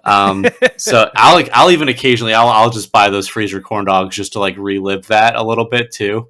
I haven't done it in a while, but when I was back home during quarantine for a while, I definitely had quite a few of those corn dogs, and that definitely brings me back. I think like it's hard to pick like a as specific of a food like that, because I feel like when I think about like when I was really young, like the foods that were like synonymous with being me were like Burger King chicken nuggets, Yoo-hoo, Dunkaroos, Reese's Cups. Kid cuisine, that was one for me too.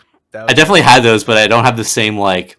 I didn't like love them the same way that I loved like Yoo-hoo and Reese's Reese's peanut butter cups and Dunkaroos and chicken nuggets.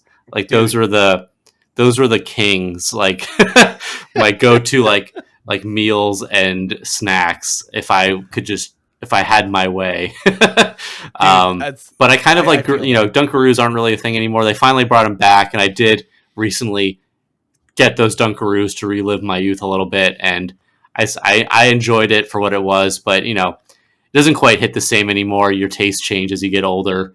So, and I don't really drink I still like a Yoo-hoo, but I don't know. I can count on one hand the amount of times I've had Yoo-hoo in the last like 5 years. Probably for the best. Yeah. So a lot of those like flavors from my youth, I think my palate has expanded dramatically. So I think like the closest parallel I get to that anymore is fried chicken, because it's just something I still eat a lot as an adult, and I feel like it just comes from that space from when I was a kid, and that's like all I wanted to eat. So that's great. Yeah, so I don't know, something hits different about a cake cuisine like microwavable brownie that you get with those meals. But it's funny too, because even as a kid, like I like KFC, like I would eat a lot, and I don't know if just like because KFC has changed over the years, but like I just think KFC is like so disappointing now, and I'm like, I agree 100%. It's different. Yeah, and I didn't even grow up with Popeyes, but I'm a Popeyes guy through and through now. Like I fucking love Popeyes. So love that chicken from Pope. Yes, big fan. So true. So that that is your number 3 Yep. Pixar film, Ratatouille. Ratatouille. That's a good choice. Moving on to my number 3, which is going to be The Incredibles. Wow. Yeah. Wow. I love this film. This movie's so good. It needs not be said. There's only so much we could say about a movie that everyone else has talked to death about, but I love this movie so much. It hit me at a perfect time. I was in like the peak of my like superhero obsession. I think I just seen like, the Sam Raimi Spider-Man film for the first time. I think this movie came out like a year or two after that came out. I can fact check myself on that. But yeah, this movie is it's so much fun. Again, summer of family is a big point of this movie. It's so much fun. I love superheroes. I love, the set pieces. I love, watching the interfamily dynamics of a dysfunctional family. It's a romp. It's a good time. It's junk food. I could sit down, watch this movie at any point, and I'm in it for the rest of the film. It is so much fun. It's great. Yeah, I think this is maybe like, I don't know if I would call it a hot take, but I feel like this is where I am an outlier, because I know a lot of people who have Incredibles in their top 5. Like, it is a very like well regarded Pixar movie, and I do really enjoy The Incredibles, but I don't know why. It's just like, it's one of those movies that didn't quite hit me the same way as it maybe hit other people. I actually, like, in my ranking, I have Incredibles at the number 1 spot in B tier. So it's like just outside, like it's just outside my top 10. It's like very close to being there, but not quite making it. And I feel like that's maybe that's a hot take. Maybe I feel like I'm an outlier on that one.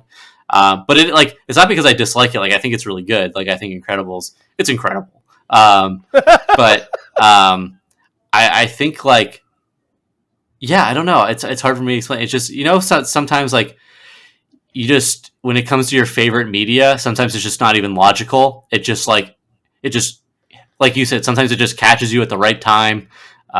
Sometimes there's just something about it that just speaks to you in a way that other things don't. And I don't think I necessarily had that moment with The Incredibles. While I thought it was a lot of fun, I think it's a great story. The characters are a lot of fun. Like, it's good. Like, I don't deny that it's like a really good movie. It just, for whatever reason, it just kind of, it didn't become one of those. I think maybe the same way that for me, like, I just happen to really like Ratatouille, and that's maybe like, not the case for everyone else. Like, maybe that's just like what my weird hang up with The Incredibles is, that it didn't necessarily change my life. Yeah, I feel that. Yeah, I think a lot of it is just that this movie hit me at such a good time. Again, this is one of the few Pixar movies that I own physically. It's a fun one to watch with my nephews, so I get to relive it, again and again. And the voice cast is just great. Craig T. Nelson is so funny, in this movie. And there's a lot of good jokes in this movie too. Yeah, I mean, they're iconic. Like, where's my super suit? Yeah, classic. Like that whole sequence is great. I'm a big fan of, like, at the end of the movie when, like, they let Dash, like, enter, like, sports and stuff like that, and he's like slowing down, and he was like, "Oh, slow down," and then he like stops running, and Bob's just like, "Well, don't give up." Yeah, it's just make it close. Like, it kills me every time. The movie's so good, and again, littered with the great voice of Samuel L. Jackson. Jason Lee, if you're familiar with any of the Jay and Silent Bob films, has a big role in this movie. Edna Vogue, iconic. No capes. Of course. Yeah. Maybe I think Incredibles deserves a rewatch from me. I think part of it too is that spoiler. When I saw Incredibles 2, it had just been so long between the first and second movie. And I think Incredibles 2 was pretty underwhelming. So I think that maybe kind of impacted my feelings about the first movie, because I haven't seen it in so long. So like my recent memory of that movie is Incredibles 2, which just really didn't hit for me. This is going to maybe cause some riots, but out of the movies that I have seen and that I have ranked, I have Incredibles 2 as like my bottom 3. Wow. Yeah. Take. Yeah. That's I can understand it. I feel like that's a case of a sequel coming like too little, too late. That movie, Yeah. feel like they could have. I think it had some production woes from what I heard as well. Like they were changing, they changed the ending of the movie like multiple times as they were working on the film. So, and when I watch it, I'm like, yep, that feels like what happened. I can sense it just by watching it. So that's crazy. Yeah. But yeah, that's I love The Incredibles. It's a great watch. Again, the memes have really helped keep this movie alive in the hearts of many, as a lot of these Pixar films tend to do. But yeah, we move into our top 2 territory, Cam, and these are the big boys. I'm gonna go on a limb here. I have a feeling that we might have the same 2 movies in our top 2. I think we do as well. Okay, should we do a countdown and say it at the same time? Okay, well, you say what your go do the drum roll. What's your number 2 Pixar movie? Okay, number 2, Toy Story 3. Yeah, I put that at number 1. That's my favorite. That's your number 1. Okay, wow. Okay, so we're a little different then, but yeah, I mean, okay, Toy Story 3. It's your number 1, so do you want to I feel like you should talk about it before I say my comments. Yeah, listen, it's just like I don't like to use the term perfect for a lot of things. This is a perfect movie in my opinion. This movie is so it's one, like I mentioned, the Toy Story movies, I could have put all 4 of these movies in my top 5 and been fine with it. People probably would have looked at me funny, but it makes, they're it's such a big integral part of my childhood. So, I grew, as I was growing up, the Toy Story movies were growing up with me, so when Toy Story 3 finally came out, we finally get to see the fruition of like, oh, like Annie's an adult now, like what's going to happen with the toys? Like, how is the movie gonna pay off? I saw this. I remember vividly the first time I saw this movie. I went with some friends, to the movie theater by myself. I saw it in 3D, which was kind of weird, but it was kind of cool. I dug it. Interesting. Yeah, but it's just like the emotions that this movie wrought for me, man. It was bookended so nicely. Everything, was perfect. Everybody feels like they get closure here. It's animated beautifully. You get to spend some more time with Woody and Buzz and all these characters. The trials and tribulation of daycare, as someone that's had nephews and I've watched them play with their toys, it's pretty accurate, like one for one. And I think you can't not see that scene with the incinerator and not cry. My story with this movie is that, I'm watching this happen in front of me and I am bawling my eyes out. I am just like, no, I don't want to watch this, but I can't stop watching. And then, the movie ends and like, I'm standing there waiting for my friends like outside the theater. And I'm just like, I'm emotional. And some guy is walking to the theater. He looks at me. He's like, hey man, it's going to be okay. And we both just embrace and give each other a hug because we're both feeling the same way. That's amazing. Like, yeah. It's like, just like that camaraderie of like, everybody going through the same course of emotions, like the incinerator scene, the music, the animation, just that whole, lead up to that. And then the ending of the movie is just it's so powerful. Some people would say it's aged, I've heard some people say to take that it's a little bit of a weird ending, but come on. What? Like, yeah, like it's I think those are just contrarians just trying to be rude, jerks, but it was perfect. It's a perfect film in my opinion. So how do you feel about it? I mean, yeah, I actually don't understand people thinking that it's a weird ending. Like that actually, I'm shocked to hear that that's even an opinion. Yeah.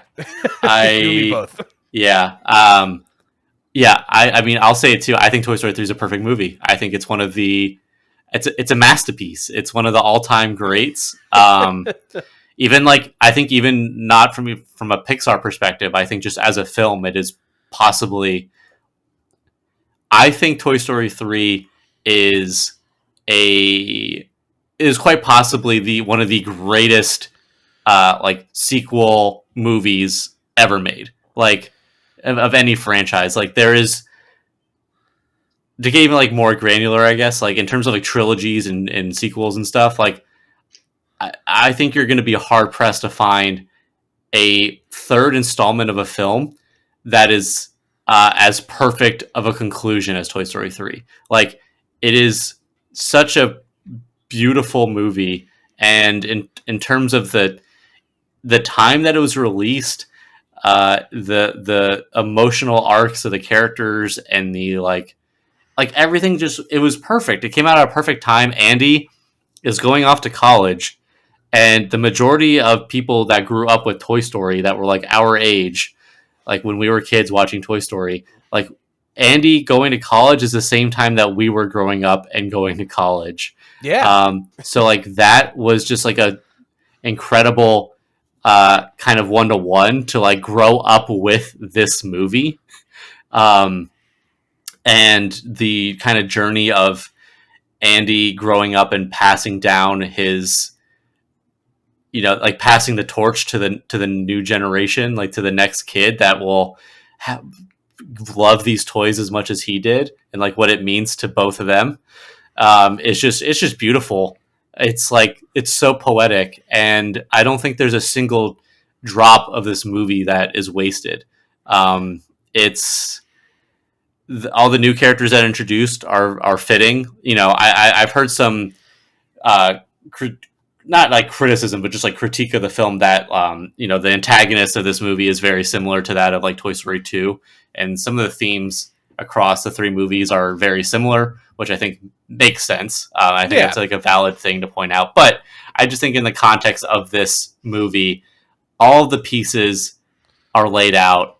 They all connect. Everything works. Like you said, the incinerator scene is one of like the craziest scenes of any Pixar film. Like it feels so dark and somber and yet like uplifting at the same time, where like there was like a moment where like they hold on it just long enough where I was actually like, is this how it ends? Like, like I was like in disbelief. I was like, there's no way, but like maybe like Pixar would be like the one animation studio that would be brave enough to end on like a crazy ass note, right? Like, yeah. And of course it doesn't. But like they play it so well that you start to doubt that it's going to have a happy ending, right?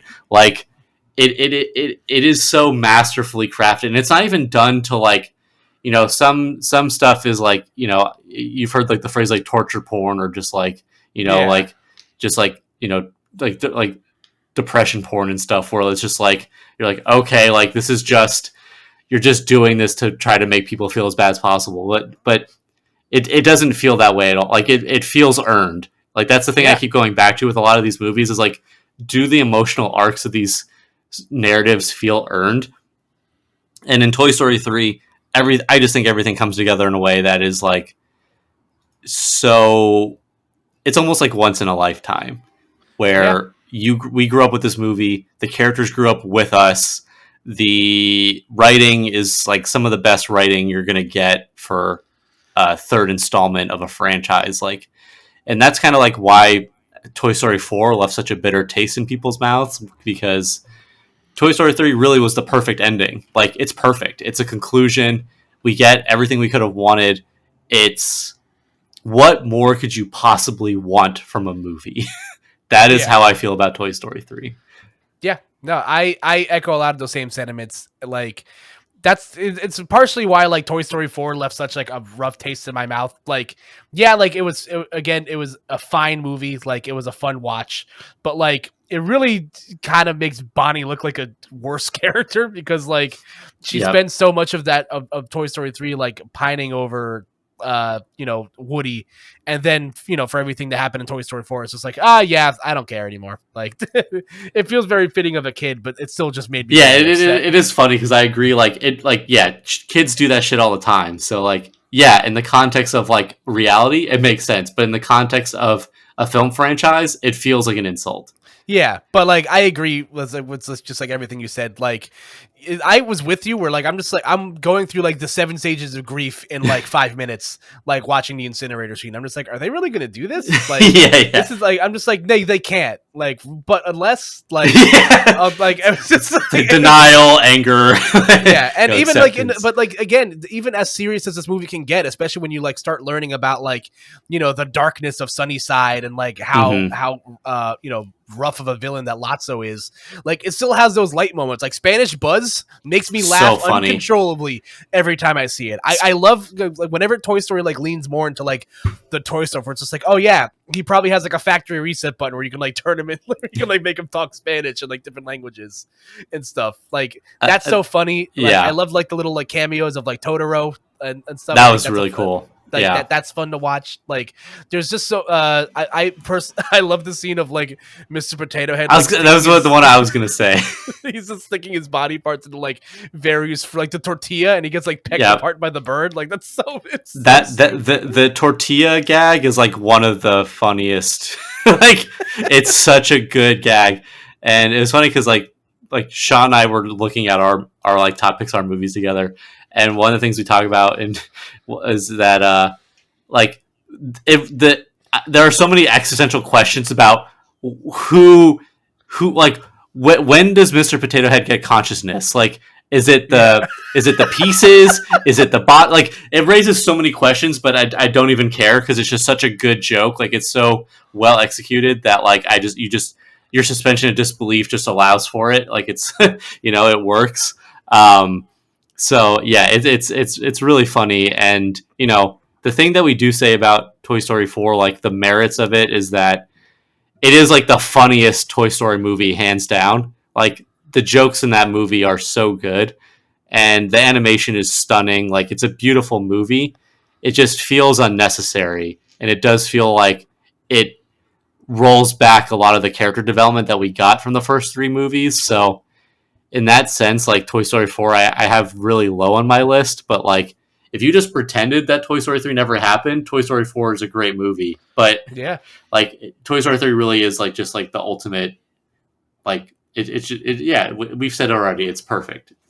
Yeah, and it's a there's just only so much more we could say about it. It's great, but I think is this is also one of the few times where like I followed a film's like release like Yeah. production stuff because I remember this is again one of those Circle 7 studios sequels that were originally supposed to be made, and the plot of the movie is vastly different, but like also kind of the same where there's like a recall on Buzz Lightyear's and Buzz gets shipped to Taiwan to get like fixed and the toys have to go rescue him or something like that. That was like the original plot of this film, which I Oh was just like, wow. wow, that's crazy. Yeah, I didn't hear that. But yeah, and like again, there's just like so much little like fun stuff in the background. Like, I loved seeing the chatter telephone because I had one of those toys as a kid.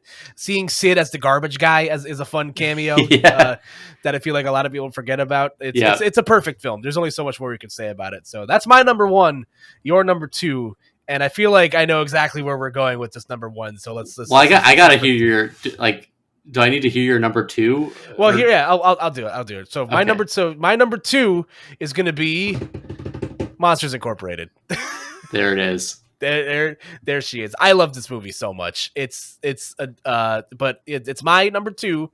I'm assuming it's your number one. Number one. No. Monsters Incorporated, baby. Whoa, crazy! All right, so now go off, King. Tell us why you love this movie so much. So it is funny to be like Toy Story 3 is the perfect movie, and then being like number two. Yeah.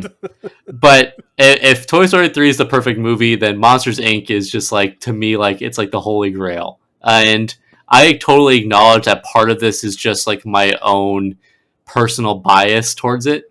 Because I think I don't know, but I think even objectively speaking, like, I mean, it's your number two, it's my number one. Like, Toy Story 3 and Monsters Inc. clearly both making our top two films, I think says a lot about both of these movies, and it's really just kind of like it just comes down to preference at this point.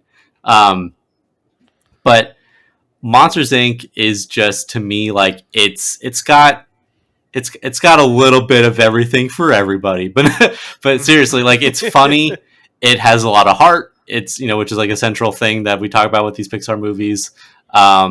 It's the world, I think, is extremely cool and interesting. you look at like Toy Story is another one that just has like a compelling universe of like, oh, it's like our world, but if toys were alive, right? Like, Yeah. and I think Pixar has a lot of fun with like these themes, but Monsters Inc., because a lot of these movies also do just take place like in our world with a twist. And Monsters Inc. is also that, but I think the fun thing about Monsters Inc. is that we spend like almost the entirety of the movie in this world that is like disjointed from Earth in a way, right? Like it is like, maybe it's on Earth, I don't know, but I guess technically it is on Earth, but it's removed from like human civilization, right? It like the only thing connecting it is like these doors, but I think just being in that universe with like the world that is powered by children's screams, and that's why the monsters under your bed scare you. It's just such like, what a slam dunk of an idea. Like, it's super fun. It's like, it kind of just brings you back to your youth of like that feeling that you have as a kid when the lights are off, like, and it turns it into like a whole functioning society. It gives like a motivation behind like the monsters, and they're like actually just like normal people, and that's just like how they make a living, is scaring kids. So that in itself, I just think is a really funny, cool idea for a movie. And then the dynamic between Billy Crystal and John Goodman, like Mike and Sully, are just this is like I think a joke that Sean and I would tell each other too is like, when you talk about Monsters Inc., like if you just boil it down to like the root of this movie, is that it's a buddy comedy. It's about two guys that find a baby and don't know what to do with it. And pretty much. So you just have like a bunch of formulas at play here that are like different. Like they're spinning a lot of these ideas, and it makes for just like one good time of a movie. It's also something where like my mom and I have very different senses of humor. I think like recommending movies to my mom is like impossible because our tastes are just so vastly different, and our ideologies as people are so different. And Monsters Inc. is like one of the rare movies that we both find hilarious. So I think I have like that kind of like special attachment to it, where it's something that we both love. And I do have a funny story about Monsters Inc. that I don't know if I really talked about that much before, which is when I was a kid, I was really excited for Monsters Inc. to come out, and I don't even remember what happened, like why this is the case, but I don't know if I got in trouble, and I don't remember like if it was like I did bad on a test, or like I like lied about something. I don't even remember anymore. I just know that I got in trouble, and my like stepmom was like, we're not seeing Monsters Inc. now. And I was devastated. Like I was so like just torn apart about it.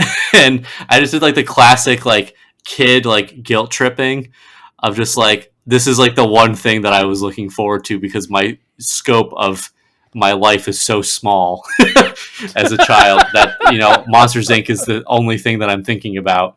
And I would just like draw it in my notebooks because I was so sad. And I think my parents just decided that like that punishment was too harsh for the crime. So they ended up retracting their decision. They're like, hey, let's go see Monsters Inc. And I was just so happy. I was so relieved. And they took me to see it. And I loved it. It lived up to my childish ambitions and dreams for what it could be. And so it just has like this very funny place in my heart, just because of like just the context around it. But I've rewatched it, as I've gotten older, and I just think it holds up. I think it's really funny. My roommate Connor and I, we quote it all the time. Just put that thing back where it came from, or so help me. And we also we started doing this during quarantine. We started doing this bit where we were just like, we would just talk about something like, okay, you go ahead and you place order for the pizza. Well, I think of a plan. She's out of our hair. Oh yeah, I'll just be like making lunch, and we'll just start singing like "Just When I Dare to Care," and then that would annoy Mark to no end, and he would just start saying random things from it. Even like it's just I don't know. I have a lot of love for this movie. I think that I just think that it's just really special. It's a well constructed story. The relationship between like Sully and Mike is hilarious. The relationship with like Boo and how like Sully and Mike kind of grow as characters through meeting Boo and protecting her and trying to bring her back to her family and having to like, let go at the end. It's just really touching and compelling, and it's a special movie to me, and that's why like as perfect of a story as Toy Story 3 is, and I think like as important as Toy Story is to me growing up as well. I don't know, something just hits different for me about Monsters Inc., and that's like why I have it as my number one. Yeah, I can't disagree with anything you said. Like this movie is both of these films are perfect to me. Like it's so hard for me to choose between the two. I think I opt for Toy Story more often than not because I just grew up with that franchise just like ever hovering like around my everything. But Monsters Inc. was also a huge part of my childhood. Back when like play sets were a thing, like I got a Monsters Inc. play set. I had a George Sampson action figure where if you clicked his head down, all of his fur got shaved off. Oh my God, that's amazing! It was one of my favorite things as a kid. How did I not hear about this? Yeah, you're missing out. I know you missed out on something. But that's like the funny thing too is like Toy Story was a big part of my childhood too. And I loved, like, I think my choice as a kid was like, I always favored the Slinky Dog. I was a big fan of that toy. But I definitely had like a Woody and Buzz toy at some point. But I don't know, just like being like a really young kid, I just liked the toy dog. But yeah, and it is like with Monsters Inc., like I don't really have like much like memorabilia or like merchandise of it. It's just like, I think it's just a movie that from my youth that I really liked. And then one of like my defining criteria as an adult is just like, how does this hold up? Like, is it something that I still enjoy now? Like, is it something that still kind of like hits me on a certain level? And I think just like Monsters Inc. is timeless to me. And like, some of my other favorite movies, like I love like Hot Fuzz, and like I think there's just something about like that buddy duo. Like I love movies like that, just like the buddy cop, the buddy friends. Like it always resonates with me. I just love that stuff. So I think it's just like it is just like a combination of things where like I can watch this now and I just have such a great time. Yeah, my example of that is the Rush Hour franchise. Like I love those films for the same reason. I'm scrolling through like.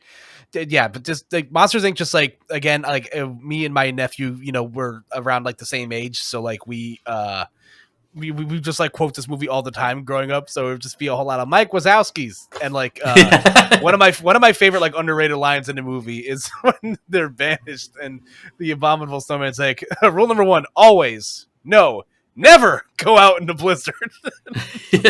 For some reason, I'm just like, it kills me every time. Like this movie it's got so much humor, so much heart, and like seeing as a kid, like seeing the scope of like where all the doors are, like that blew my mind as a kid, art direction wise, and of course, Steve Buscemi as like a villainous chameleon is. Oh, he's so good. Yeah, Mama, another gator got in the house. A gator, give me that shovel. Like. Gets me every time. It is in a perfect movie, and unfortunately, we never really got, I'm sure, the follow up that the fan base wanted. I also read, while researching for this, that this was another one of those canceled Circle 7 sequels, or Monsters Inc. was supposed to get one where you learn what happens to to Boo and all that stuff. But I think out of like the 3 films they planned on making, this was the one that was like the least complete. I think there's a couple of like storyboard concept stuff that you can like look at online. But yeah, I love Monsters Inc. This movie's great. It's super quotable, holds up real well. It's great. It's a great film. 10 out of 10. Agreed. And yeah, with that, we have completed, I believe this is officially the longest podcast in Koop'd Up history, Cam. Congratulations. Wow, we did it. Yeah. So I hope you guys enjoyed that. And let us know below, what are some of your favorite Pixar movies? Maybe we skipped one of yours. Again, all these movies are great, except Cars 2, but they all definitely have some merit. So, Cam, I'm glad we finally found an excuse to be able to actually sit down and do this. This was a lot of fun. Yeah, thanks for having me back on. The three-peat. Hopefully, this one doesn't have any technical errors and is the perfect episode. I really want this to be the Toy Story 3 of podcasts. We really got it right on the third one. Yeah, I'll make sure to throw my computer into a trash compactor and then, have my alien children save it. All right, you go ahead and do that while I think of a plan. And on that note, Cam, let the people know at home where they can find you. What you got going on? All right, well, thanks, y'all, for listening. Thank you, Kyle, for having me. You can find me on Twitter at Camalange, Camalange.